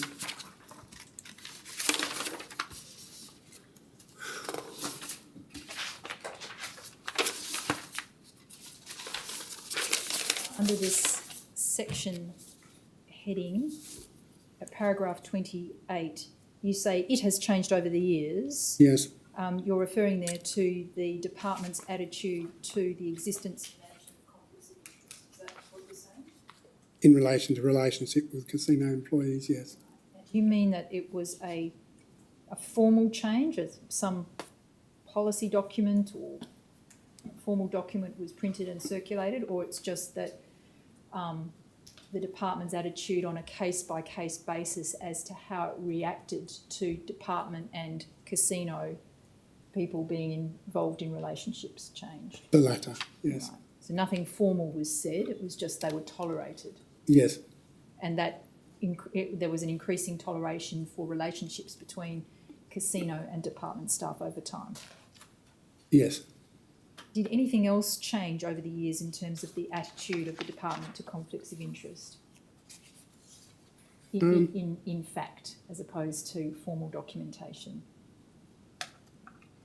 Not that I'm aware of. Now, you speak in this section of the witness statement about commencing a relationship with an employee of the casino who was a table games inspector, and that relationship commencing in 2004. Yes. Now, this was by this, and this person you ultimately married. Yes. Now, you say by this point the department was more tolerant of relationships between casino staff and department staff. Yeah, prior to, well, at that stage, I was aware of at least 3 inspectors who were married to casino employees and 2 inspectors at least that had direct family members employed at the casino. So those 3 casino inspectors who were married to, what positions did they hold? Dealers. Those people were still working as dealers and the inspectors were still working as inspectors after they were married? Yes. Now, you say that you declared your relationship to the department. Yes. Did you do so before or after your marriage? Before. And you describe this as a perceived conflict of interest, Yes. this relationship. Why do you say it's perceived and not actual? Upon reflection after this statement, I think it was both. Why do you say that? Okay, so my wife's position at the casino was a table inspector, so she was responsible for the supervision of a number of dealers on tables. When I say perceived, it was if I had been involved in an investigation to do with, say, a patron complaint that she was the inspector involved in, there may be a perception that I would be biased. When I say actual, I made the decision myself that I wouldn't conduct audit programs on tables that she was responsible for supervision. When I think about it, that's an actual conflict of interest because I didn't inspect her. However, I would ensure that follow-up inspectors, if that was the pit to be inspected, an inspector other than me would do that inspection. Do you think, looking back now, that was sufficient, or whether one of you should have ceased employment with, respectively, the casino or the department? Okay, well, in the context that we weren't full-time presence at the casino by the time that I commenced the relationship, I might spend, say, 3 months there as a casino inspector and then 9 months doing gaming and liquor work. So more recently, I probably would say that I should have been excluded from working at the casino. Or anything to do with casino regulation? Not necessarily anything to do with casino regulation. It was more the operational aspect in that my wife worked on the casino floor. As far as when I was performing, say, the duty of a senior inspector, I didn't have any direct contact with her. There wasn't any way that I could influence the regulation of her tables. Well, you could certainly influence the way in which the casino manual was amended or not to relax or tighten requirements in relation to how games are played or how tables are inspected. Certainly, yes. So that would create a perception of a conflict of interest, would you agree? Potentially, yeah. So looking back, would you say it would be better for you to not be involved in casino regulation at all? Yes. During your time working in casino regulation, you knew, didn't you, of circumstances in which department employees were recruited to work for the casino? And Yes. casino employees were recruited to work for the department? There was, 2 instances where casino employees were recruited. Is it more common for department employees to be recruited by the casino? Yes. Based on numbers, I can recall 3 department employees that ended up working for the casino. Is it an extensive problem or not that common? The positions that ended up working in positions at the casino were, 2 of them at least were fairly high level positions, and one of them at one time had acted as the senior inspector casino. So my question was really directed to how frequently over the years have people moved from the department to the casino? Okay, so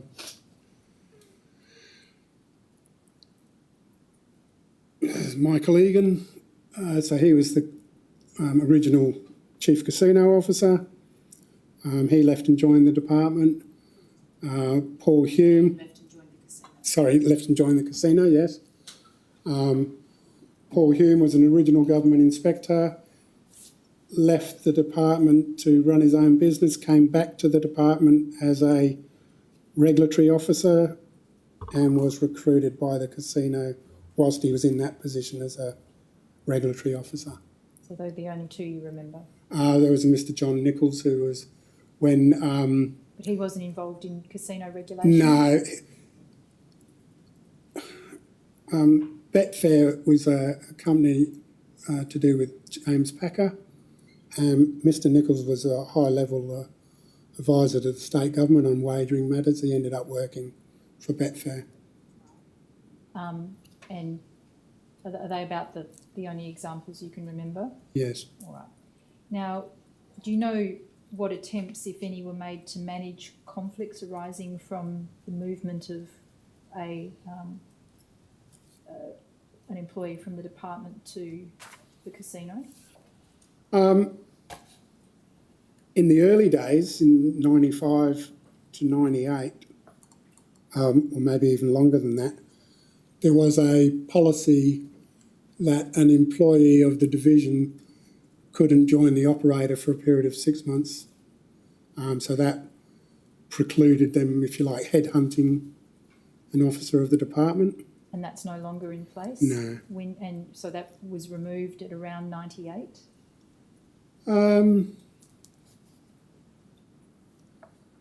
Yeah, possibly, yeah. And do you know why?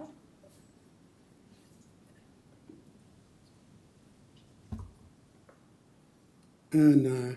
Do you know who initiated the relaxation of that ban? No. Were you aware during your time in casino regulation of a friendship between Claude Moray and Connolly? Yes. For how long were you aware of that relationship? Well, I attended a few operations meetings as a senior inspector compliance, and it was fairly obvious at the meeting that there was a friendship. Why do you say that? Sorry? How was it obvious? Well, prior to the meeting started, there would be discussions of a friendly nature between Mr. Hume, Mr. Moray and Mr. Connolly and Mr. Preston. Right. In your mind, did that friendship create any issues in terms of the integrity of the regulation of the casino? I didn't learn about fishing trips for quite a number of years, but when I did, I thought that friendships were inappropriate. I asked Mr. Connolly about it, and he told me he declared it to the... I'm not asking you that, Mr. Toyne. I'm asking you whether in your own mind, your own viewpoint, it created any issues, this friendship, in terms of the integrity of the regulation function. In my own mind, I thought it was highly inappropriate because of the level of the people involved. Thank you, Mr. Toyne. I have nothing further, Commissioner. Thank you. Mr. Garris. No questions, thank you. Thank you. Mr. Evans. No, I don't think so, thank you, Commissioner. Ms. Malone. No questions, thank you, Commissioner. Thank you.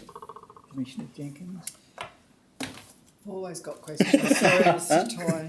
Toyne. Can we start where Ms. Cahill left off, and that is with the issue of conflict of interest. First, with the rule, as you understood it, that in the early days a casino officer or former casino officer could not work for the casino for a period of 6 months. Was that a rule for the casino or as part of the contract or terms of employment of the casino officer by, the inspector or whatever by the department? Just wondering how that was. How it came about? Yes. Surprisingly, originally it was a position put forward by the casino operator, and the department agreed with it, and it wasn't, as far as I remember, it wasn't a formal written policy, but it was an understood policy. And could I just ask a follow-on question from that? Did it go to other areas for which the Gaming and Wagering Commission was responsible, like racing or anything else? No. Then in respect of your relationship with your wife or partner, you say you declared it. Could you just tell us how you did that? I gave a verbal report to my senior inspector and at the time the Director of Operations, Mr. Halge. And was there a formal form? Not at that stage, no. And when you made that declaration, did you understand that there was any formal assessment of not of the relationship obviously, but of the possible effects of the relationship on your work and whether it did present a conflict or how? No, there wasn't a formal assessment. And were any directions given to you by Mr. Halge or anyone else as to how you should manage that conflict? No, because I'd volunteered that I wouldn't be involved in investigations concerning my wife, and I wouldn't conduct inspections of tables my wife was at. And that was sort of the end of it. Yes.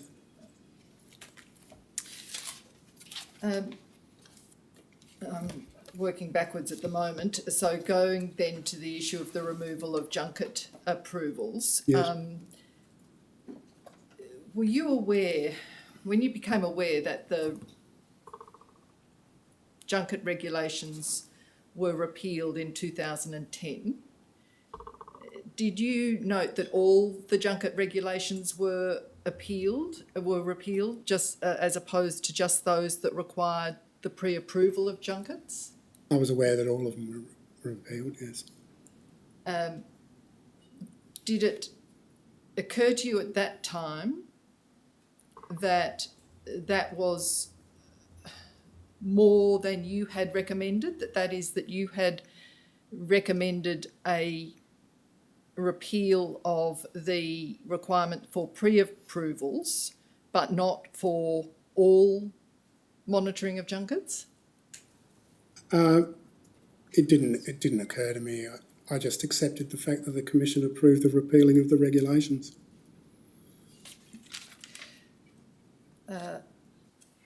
Now, can I ask you some questions, and please tell me if you don't know the answers. We have a copy of the Burswood Casino amended directions. Yes. And they refer to various amendments. For example, Direction 3, capital E, inserted by GC/10 on 16/03/93. What's GC stand for? I would imagine it would be Gaming Commission. Right. Because there are other references to them being amended by DA, for example. That's a direction amendment. It's possibly just different form of notation between those two timeframes. And there's other references to amendments by C. So did you, as I said, you're looking like you might not know anything about these different forms of amendment. I'm just wondering. Yeah, no, well, I know what DA stands for. I don't know what C stands for. And do you know if there was and is a register of the amendments? There was. I'm not sure if there still is. And which area of the department kept that? Well, the inspectors had their own register of amendments so that we could see what had changed and look back to the controls that were in place.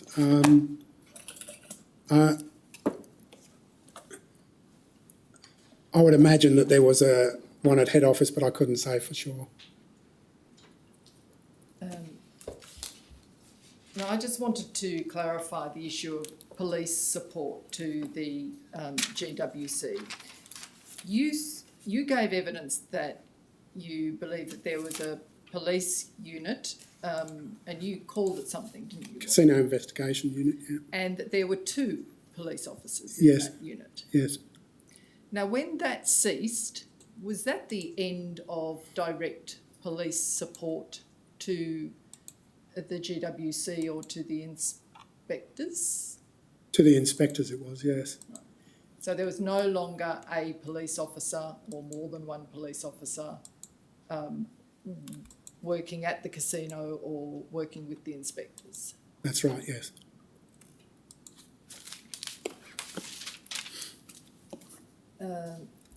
Now, the directions I see are up on the screen, and perhaps we could look at 3 capital F of the directions.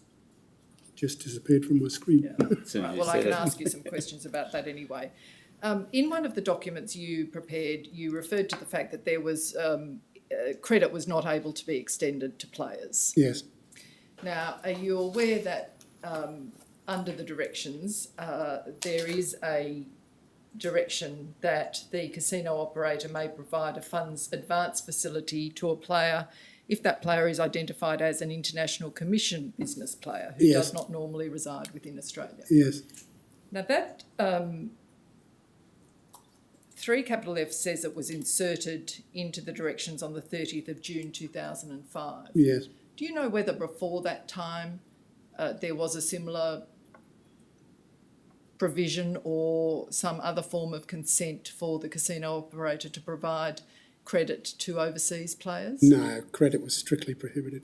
Until 2005, Yes. you believe? Right? Yes. And do you know why that then was inserted in 2005?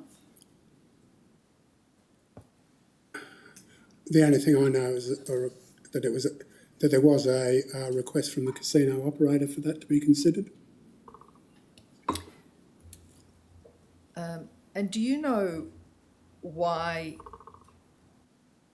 it was considered appropriate to extend credit to overseas players but not Australians? No, I don't. No, I must admit that it caused some jocularity amongst the inspectors that credit was called another name, and so there's a prohibition on credit, but there's not a prohibition on advance funds drawdown. And do you know whether there are any further restrictions on that? That is, whether interest was able to be charged and whether there No, was I'm any not kind aware. of limit on what interest could be charged? I'm not or anything aware. of that nature?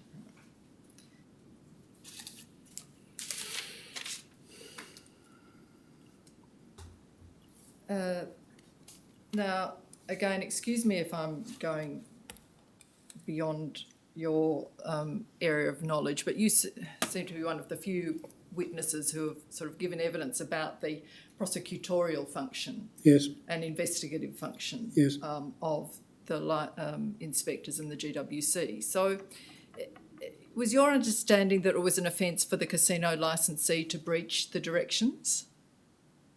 Yes. Yes. And can you recall if there was any occasion when you were involved in casino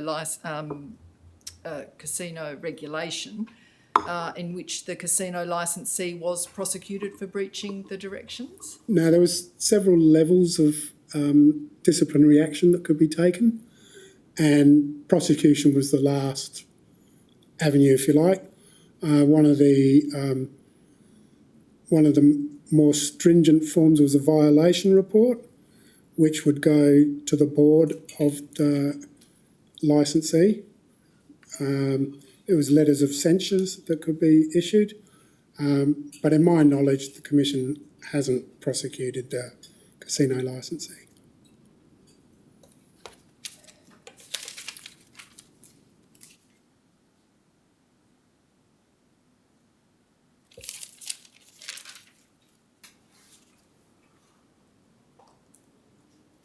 You gave evidence about changes to the casino manual and who made those changes.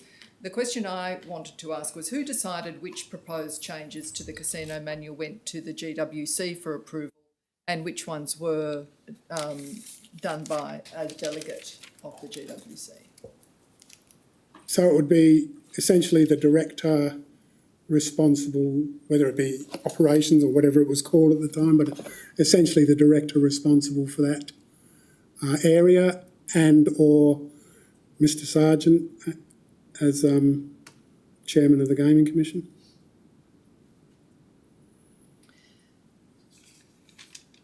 Was Psycho the software, finance management software of the casino introduced whilst you were involved in casino I think towards the end regulation? of my involvement, yes.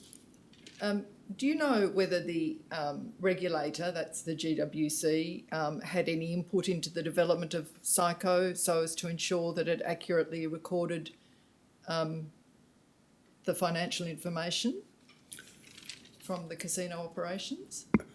Maybe not so much the development of Psycho, but when Psycho was introduced, there would have been an assessment conducted, and if it was deficient, we would have asked for enhancements to it, and that person more than likely would have been Mr. Connolly.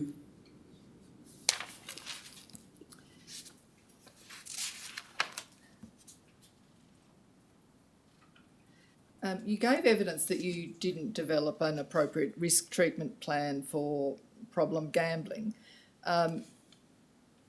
Would you agree that the first task in approaching that issue is to do a risk assessment to determine what the extent of problem gambling is at the casino? Yes. And do you know whether the GWC ever did a risk assessment for problem gambling at the casino? I don't know.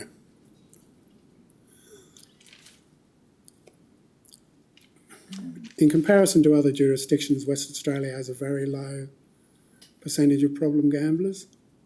That I only know from documentation that's been around for a long time. So what sort of documentation would tell you that? Well, information from problem gambling bodies, information from the Australian Gambling Statistics. WA was somewhere in the region of about 3.8% in comparison to New South Wales, which was in double digits. And this was reflective of gaming machines in the community at large. But in terms of determining the actual extent of the problem at the casino, do you know whether there was any work done by the regulator to determine the extent of the problem if there was one? Not at the time that I was there, no. You gave evidence that you went to some casino operations meetings. Yes. Where the anti-money laundering program was discussed. No, I didn't attend. I went to some operations meetings when to answer questions in relation to the approval of electronic gaming machines, but I was not involved in any meetings that discuss anti-money laundering. I thought you were present when there was some discussion that took place. I thought that was your evidence. No.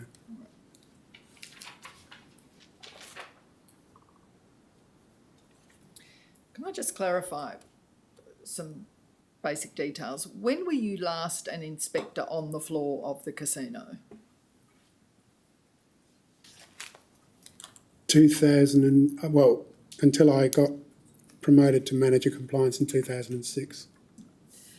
And up until then, did you ever see patrons present at the casino with large amounts of cash in unusual circumstances? Patrons on the main gaming floor, yes. And when you saw that, did you report that to anyone or think that it was your job to do so?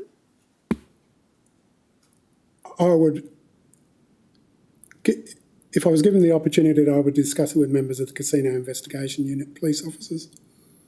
Sorry, with whom? Police officers involved in the Casino Investigation Unit. It wasn't considered to be, I didn't consider it to be my job per se to report it to my boss or the Gaming and Wagering Commission, but a general intelligence gathering role that we conducted informally with the Casino Investigation Unit. Once the Casino Investigation Unit was disbanded, Yes. what would you do then? Well, I wouldn't report it to anyone.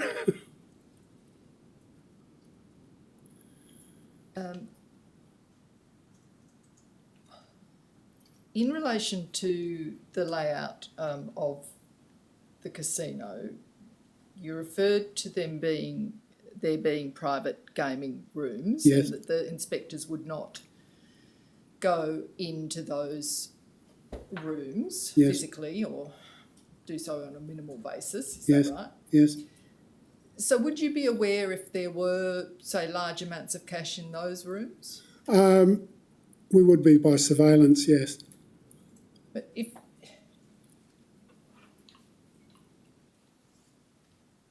how often, first of all, did the cameras, say, in those rooms show the whole of the room? Yes. And how often would, say, an inspector who was monitoring the cameras be looking at, say, one of the private gaming rooms? if a junket was on premises, an inspector would predominantly be looking at the junket activity and less look at activity on the main gaming floor. And in respect of the cameras on the cages, including the satellite cages, does the cameras have full vision of the whole of the cage? Yes.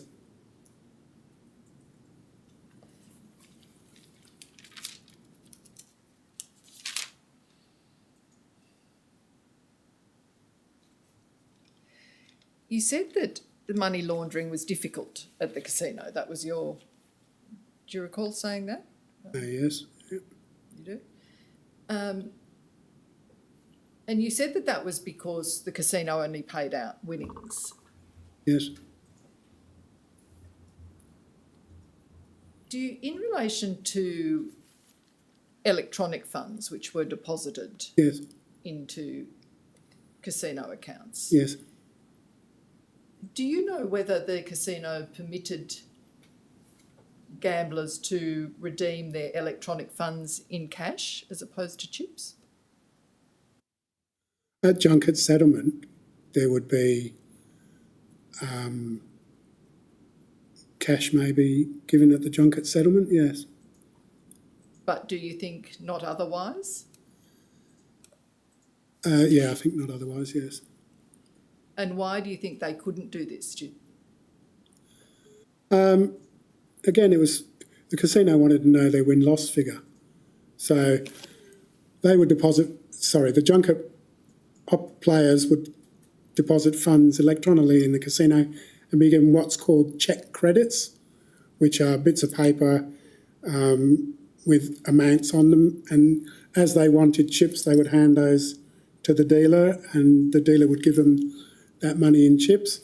So they didn't settle until the end of the junket activity. There wasn't walking up to the cage and exchanging chips for cash. It was all done at the junket settlement.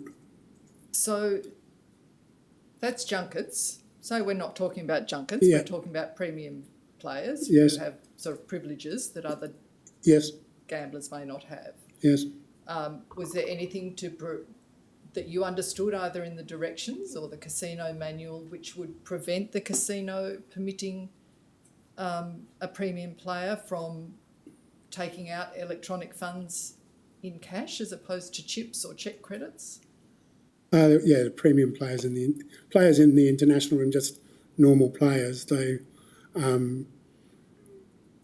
could buy in with cash and exchange their chips for cash. Again, the casino would track them to see. So if a casino would track them to see that they had won an amount of money. No, but if they had put in some front money, so to speak, they'd deposited money through a gaming account, a gaming bank account, a casino bank account, supposedly for them to use to gamble at the casino. Was there any direction or casino manual provision which prevented the casino from allowing that person simply to withdraw that money in cash as opposed to withdrawing it in chips or check credits? As far as I'm aware, the only people that were required to deposit funds electronically was junket players. So a premium player who's an Australian-based premium player, there was no requirement for them to deposit front money.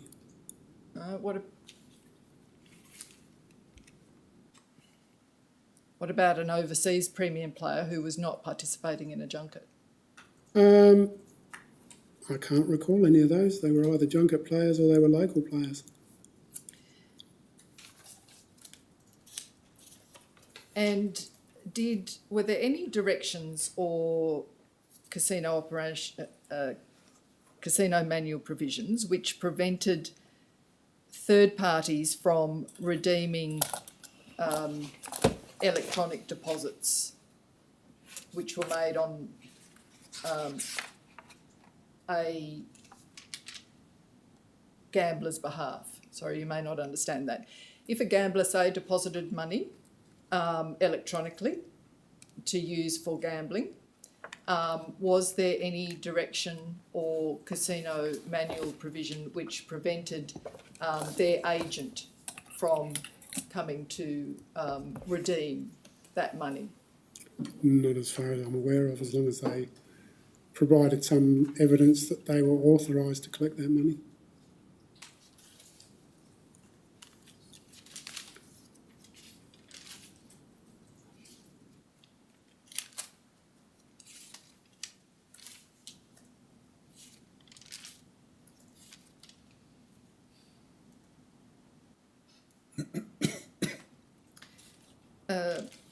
You've spoke about the Junket buy-in and settlement, and I think you said that Junkets deposited their money electronically rather Generally than in speaking, cash. yes. If it was electronically, did you ever note into which casino bank account the money was deposited? No, Did you ever see that level of record? no. So where did you see that money, that amount of money recorded? There was a casino gaming account that the money would be deposited into, and we would see the initial buy-in or initial transfer of that money into that account. But I thought you just said that you wouldn't see the bank statement itself. Not the gaming account was an account held internally within the casino. Right. So it was just a ledger, Yeah, sort of with that heading, was it? yeah, essentially, yeah.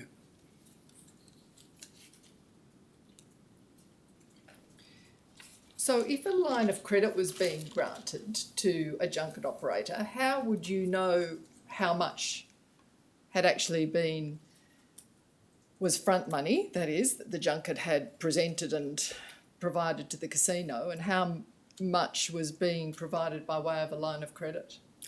By the time advance funds drawdown was in, I wasn't, and I don't think inspectors were involved in junket buying processes. Thank you, Mr. Toyne. They were the questions I had. Mr. Toyne, I'll start with that same subject, which is the buy-ins and the cash-outs, I think they're called. Yes. Correct me if I'm wrong, but I understood you to say that the process that was in operation when you were on the floor in 85 to 88 had changed a bit when in the late 90s Yes. through the early 2000s. Were the inspectors physically present in the cage for the buy-ins and the cash-outs? I'm talking. Take the early stage. In the early stage, 88. yeah, yes, they were, yes. And I'm interested in that process because, as to my rather simplistic mind, I understood that it would be that you were there and you'd actually take out of your pocket the trusty Hewlett-Packard 12C and start totting up what there was and do the same, and then you would create a calculation, a document. The casino would do the same, and unless the two bottom lines were the same, no one would leave the room until the difference had been sorted out. Is that right? Not for a junket buy-in or settlement. We observed the casino conduct the junket settlement. We obtained the source documents, and we verified that. Well, we were present at the buy-in, so we'd recorded those, and we would look at the document and ensure that it was the same figures that we'd jotted down at the time we were present at the buy-in. And you were recording the buy-in by looking at what's been called in effect a ledger entry from the casino account. Now, when a junket buy-in occurred, we actually were present and witnessed the junket operator say, well, I want X number of dollars in check credits to go and gamble on the table. So we were. So the totting up, as I'd call it, was of the check credits. It was each time it was the amount they bought in for. All right, and at the end at the cash out or the settlement. Yes. What was happening then? Well, we were verifying the commission rebate that was paid, verifying that if they had won, that the winnings were correct in according to the paperwork, so they weren't paid extra, if you like. But mainly it was that the commission figure was correct. Right, now what changed? We come to the second period, which is the late 90s through to the early 2000s, to mid 2000s. What changed in the role of the inspector in that process? We stopped being involved in the buy-ins or the settlement. Now, what do you mean by we stopped being involved? Sorry, inspectors were no longer physically present. So what were you doing? What was the role of the inspector in that second period? Well, we were doing other things than observing. Sorry, in relation to the buy-ins and the settlements? There was no role. No role at all? No. So that there was no check on the cash credits or chips or whatever they were called on the buy-in, and no check on the rebates at the settlement?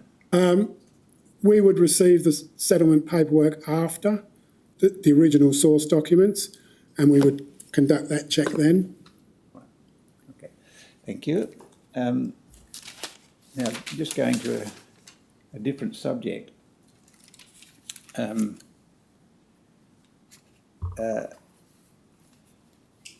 If I could ask to be brought up on the screen the document.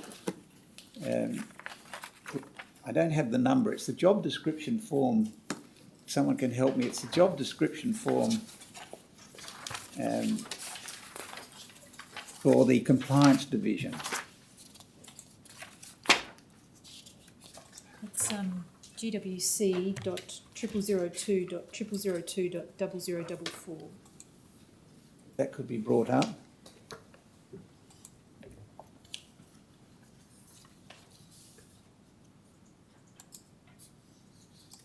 Now, this is for the compliance division, and am I right in thinking that by this time there were three divisions: compliance, licensing and regulatory? Yes. And so far as you are aware, would there have been a similar line structure for the other two divisions? Yes. And as I understand it, you were on the line Senior Inspector Compliance. Yes. And in relation to a number of the questions that Ms. Cale asked you, particularly about whether or not risk treatment plans had been developed, your answer on several occasions, or at least two or three that I can remember, was, well, that was licensing or that was regulation. Yes.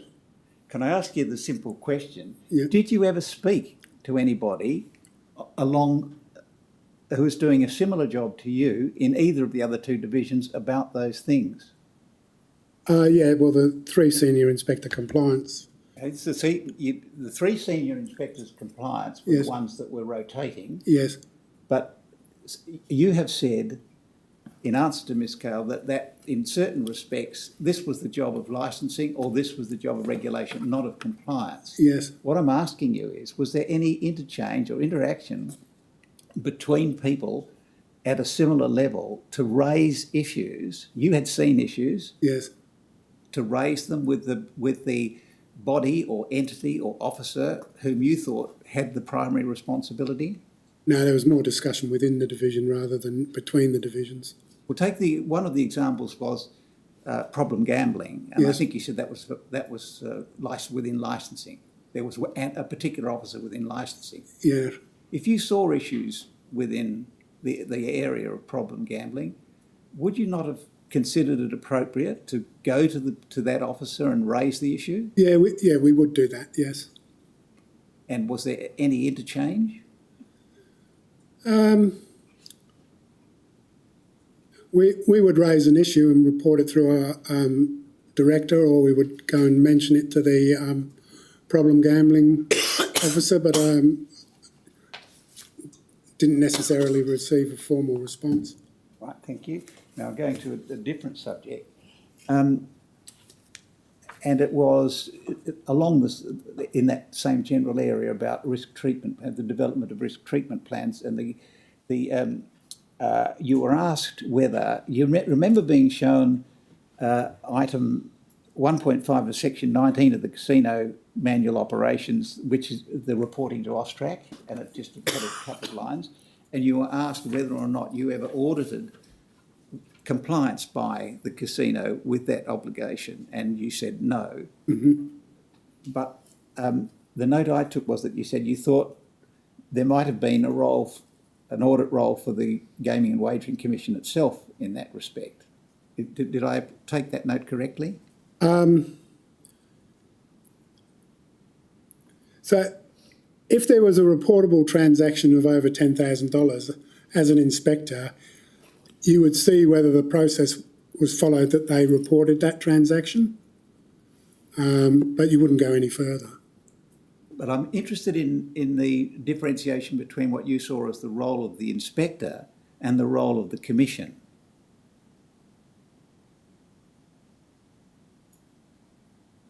Did I see the role of the commission as being responsible in that regard? Yes. Yes, I did. Yes. All right. Now, that leads me then to the broader question, because that was the example, the broader question.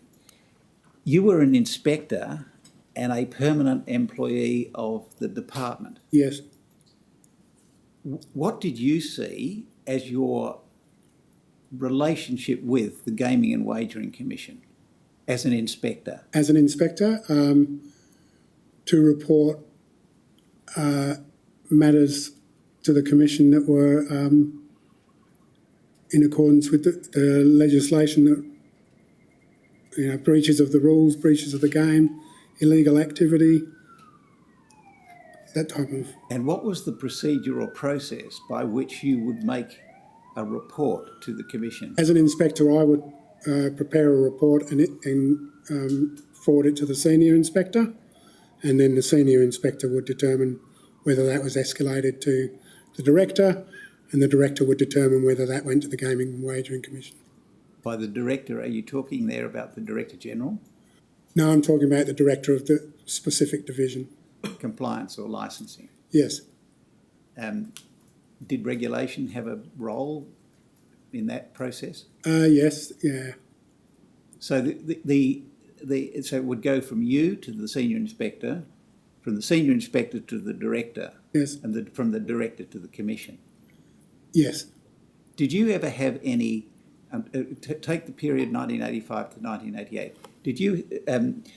It would have been. Was it still the committee at that Yes, stage? yes. And was it a similar structure there, and in terms of a relationship between the inspectors and the committee? Yes, we would report through our... And then coming forward then to the early 2000s, what did you ever have a direct relationship with the commission? No. Did you ever attend a commission meeting? I did. I performed some role as executive officer to the commission for sporadically. And on the occasions when you prepared reports for the commission's consideration, and you say you would have given that to the senior inspector, who would have given it to the director, Yes. who would have given it probably to the Director General, Yes. and then into the commission. Yes. And what was the process of follow-up on those occasions? Okay, so in the early period after the Casino Control Committee and when the Gaming Commission was established, we would hold, so I'm talking about the compliance division here, we would hold an operations meeting for inspectors the day after the Gaming Commission meeting, and our director would provide us with an update of what had been approved by the Commission and any action to follow that an inspector might be involved in, such as commencing a prosecution if a prosecution had been authorised. And as you, I know it's a long time ago, but as you sit here now, can you remember any occasion on which details were given to you through this chain of what the Commission had said and why?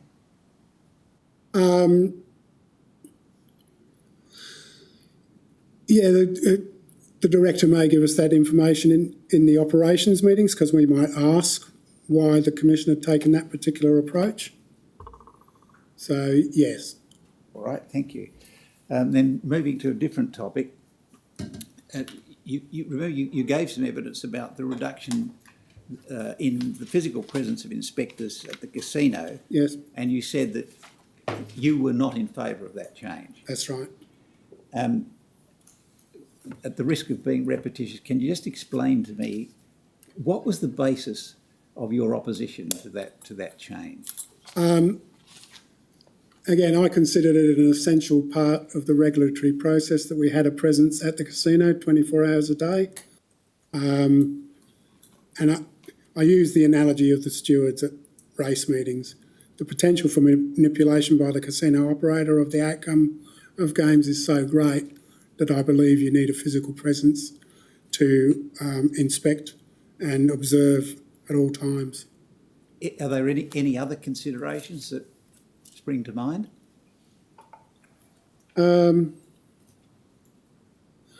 Well, again, let's take illegal activity. And I'm talking, as was referred to earlier, small stuff rather than money laundering and such like that.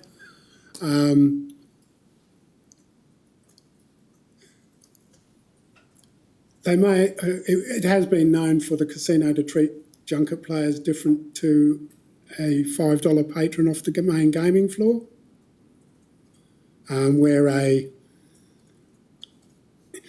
if the casino overpaid a player and detected that overpayment, a security officer would approach the player, he would be invited to the office, and it would be explained to him by the gaming shift manager that an overpayment had occurred and that he was obliged to repay the overpayment. A government casino inspector may view the videotape of that overpayment representing the patron to confirm that, yes, indeed, you've been overpaid, sir, and the casino wants their money back. The casino had a policy that nobody saw their surveillance videotapes, but during the time I was at the casino, I remember one situation where a junket player was shown those videotapes to verify the overpayment, whereas, as I say, a patron off the main gaming floor, even though they may ask to see it, would never be given that opportunity. Well, could I ask you about one other consideration? Did it ever come into your thinking, if I can call them this way, the industrial relations aspects of those sorts of changes, the change in conditions of employment of the inspectors, was that ever a factor for you? Well, yes, it was. Like when inspectors, I'll give you one example, when inspectors were multi-skilled, if you like, and started doing all areas of the regulation, to begin with, we would send an inspector out to do a liquor inspection on his own, but it was inspectors' concerns for their own safety that resulted in us pairing up inspectors to do liquor inspections. So, yes, that type of... We have heard evidence, and I will say that it's probably in relation to similar changes but at a different time to the early 2000s, that one of the considerations that was playing on the minds of people was the prospect of industrial action for changes to the conditions of work. Was that a matter that was discussed at the time? I can't recall ever a threat of industrial action by the inspectors, but I can recall that we had a number of rosters, and there was concerns raised by inspectors about the fact that most of the rosters we'd come up with were not family friendly and were, if you can appreciate that, especially in the liquor field, your busy times are going to be the weekends. So inspectors were and nighttime rather than daytime. So inspectors were rostered mostly on the weekends, and there was a feeling that they weren't getting enough quality time with their family. So it ended up that inspectors worked 10-hour shifts so that they could get more days off, if you liked. Sounds like the life of a lawyer. The last matter that I wanted to raise with you is back to the question of junkets.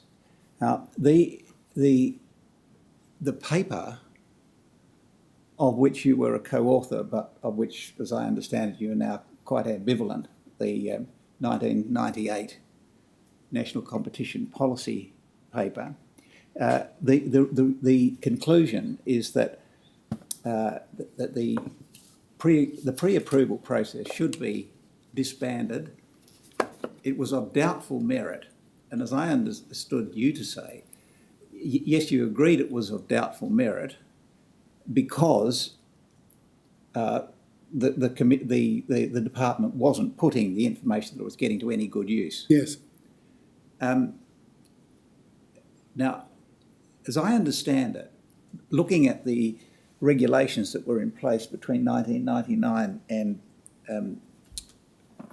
2010, there were three aspects to those regulations. One was the pre-approval process, the approval of a junket operator, Yes. which, as I understand it, was essentially a once-off. Yes. The second was the capacity, generally, not just in relation to the approval process, for the department or the commission, actually, to obtain information from a junket operator to assess ongoing probity. Yes. And the third was the notification of junket parties, individual junket parties, with the identity and passport details of the players. Yes. Can you tell me, if you're able, when this was being controlled by directions, so the period before the repeal of the directions in 1998 or 1999, Yes. Was that a similar process? Was it a once-off approval? Yeah.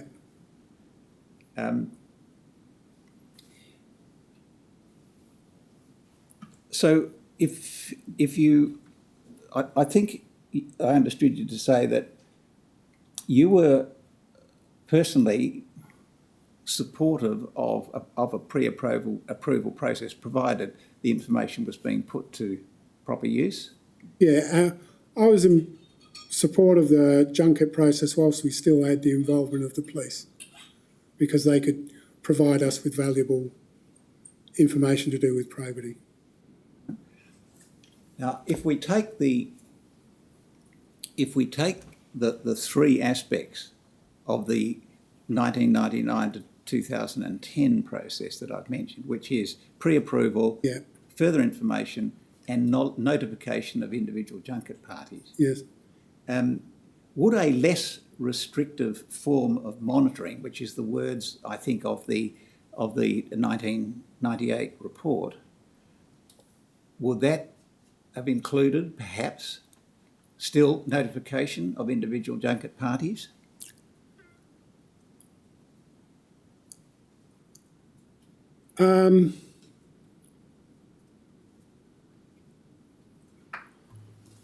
Probably not, Why not? because again, we didn't have involvement of the police to conduct probity on those players. So we got a list of players, but we didn't have any way of checking to see whether they were known criminals or whatever. But would it not have been important for you to have a formal mechanism to be ready for the arrival of a junket party, even if the junket operator no longer needed to be approved? I think they always notified us of impending junkets. Was there a requirement that happened? Well, there was under the directions and regulations. I don't know if it still occurs today, prior to Junket's been After the regulations were repealed Yes. in 2010, was there anything in place, to your knowledge, that required the casino licensee to give advice or give notification of the I don't think there was pending anything. arrival of a junket party? I don't think there was anything formal in place. No. All right, thank you. Ms. Kell, anything arising from that? No, thank you, Commissioner. Ms. Seawood. Thank you. Just briefly, Mr. Toyne, you were asked a series of questions about the roster changes. Yes. So originally, I think your evidence was there were 4 inspectors on a 24/7. And Yes. there was a 24/7 roster. Yes. And then you said it changed. I think you said it changed to 2. Yes. Roughly when did that occur?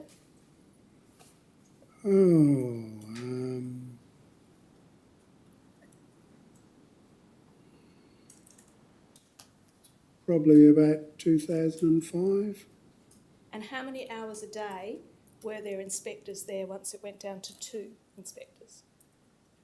They would have been working 10-hour shifts. So 2 10-hour shifts, one after the other? not necessarily, no. So in a 24-hour period, Oh, sorry. When we were present at the casino till 3 in the morning, yes, it would have been one starting at 7. There may have been a crossover between the two of a couple of hours, but we were there from 7 in the morning till 3 the following morning. okay. And what was the position when you finished working in the casino area in 2012? Was that roster still in place or not? I think the complete pull-out, if you don't mind the term, was 2015. So in 2012, I think we were rotating inspectors through the casino, but there was always still 2 there, yeah. So he's still on that As far as I can 7 recall. till 3 in the morning? Yeah, as far as I can recall. And when you say rotating inspectors through, what do you mean? So an inspector may spend some time in the gaming area, and then he would go to the casino for a period of time and do exclusively casino work. Then he would rotate into the liquor area and do exclusively liquor work. And you're not talking about in one shift there? No. Yeah. So they would, if they were rostered as one of those 2 staff to be at the casino, Yes. they would be at the casino for their entire shift? Yes. And at several times in your answers to some of the questions, you said we were not full-time inspectors then in the casino. What did you mean when you used those words? Okay, so we finished at 3 o'clock in the morning. The collection of drop boxes occurred at 4 o'clock in the morning. So we weren't present to watch the drop boxes come off the table. So there was a period, albeit that it might only be 3 or 4 hours, where there was no presence of a government inspector at the casino. So your reference to not full-time is talking about the change from 24 hours to the Yes, roughly 20-hour yeah, period? yes. Nothing further, thank you. Thank you. Mr. Toyne, thank you very much for your assistance. It's appreciated, and you're now free to go, and we will adjourn till 10 a.m. tomorrow. All rise.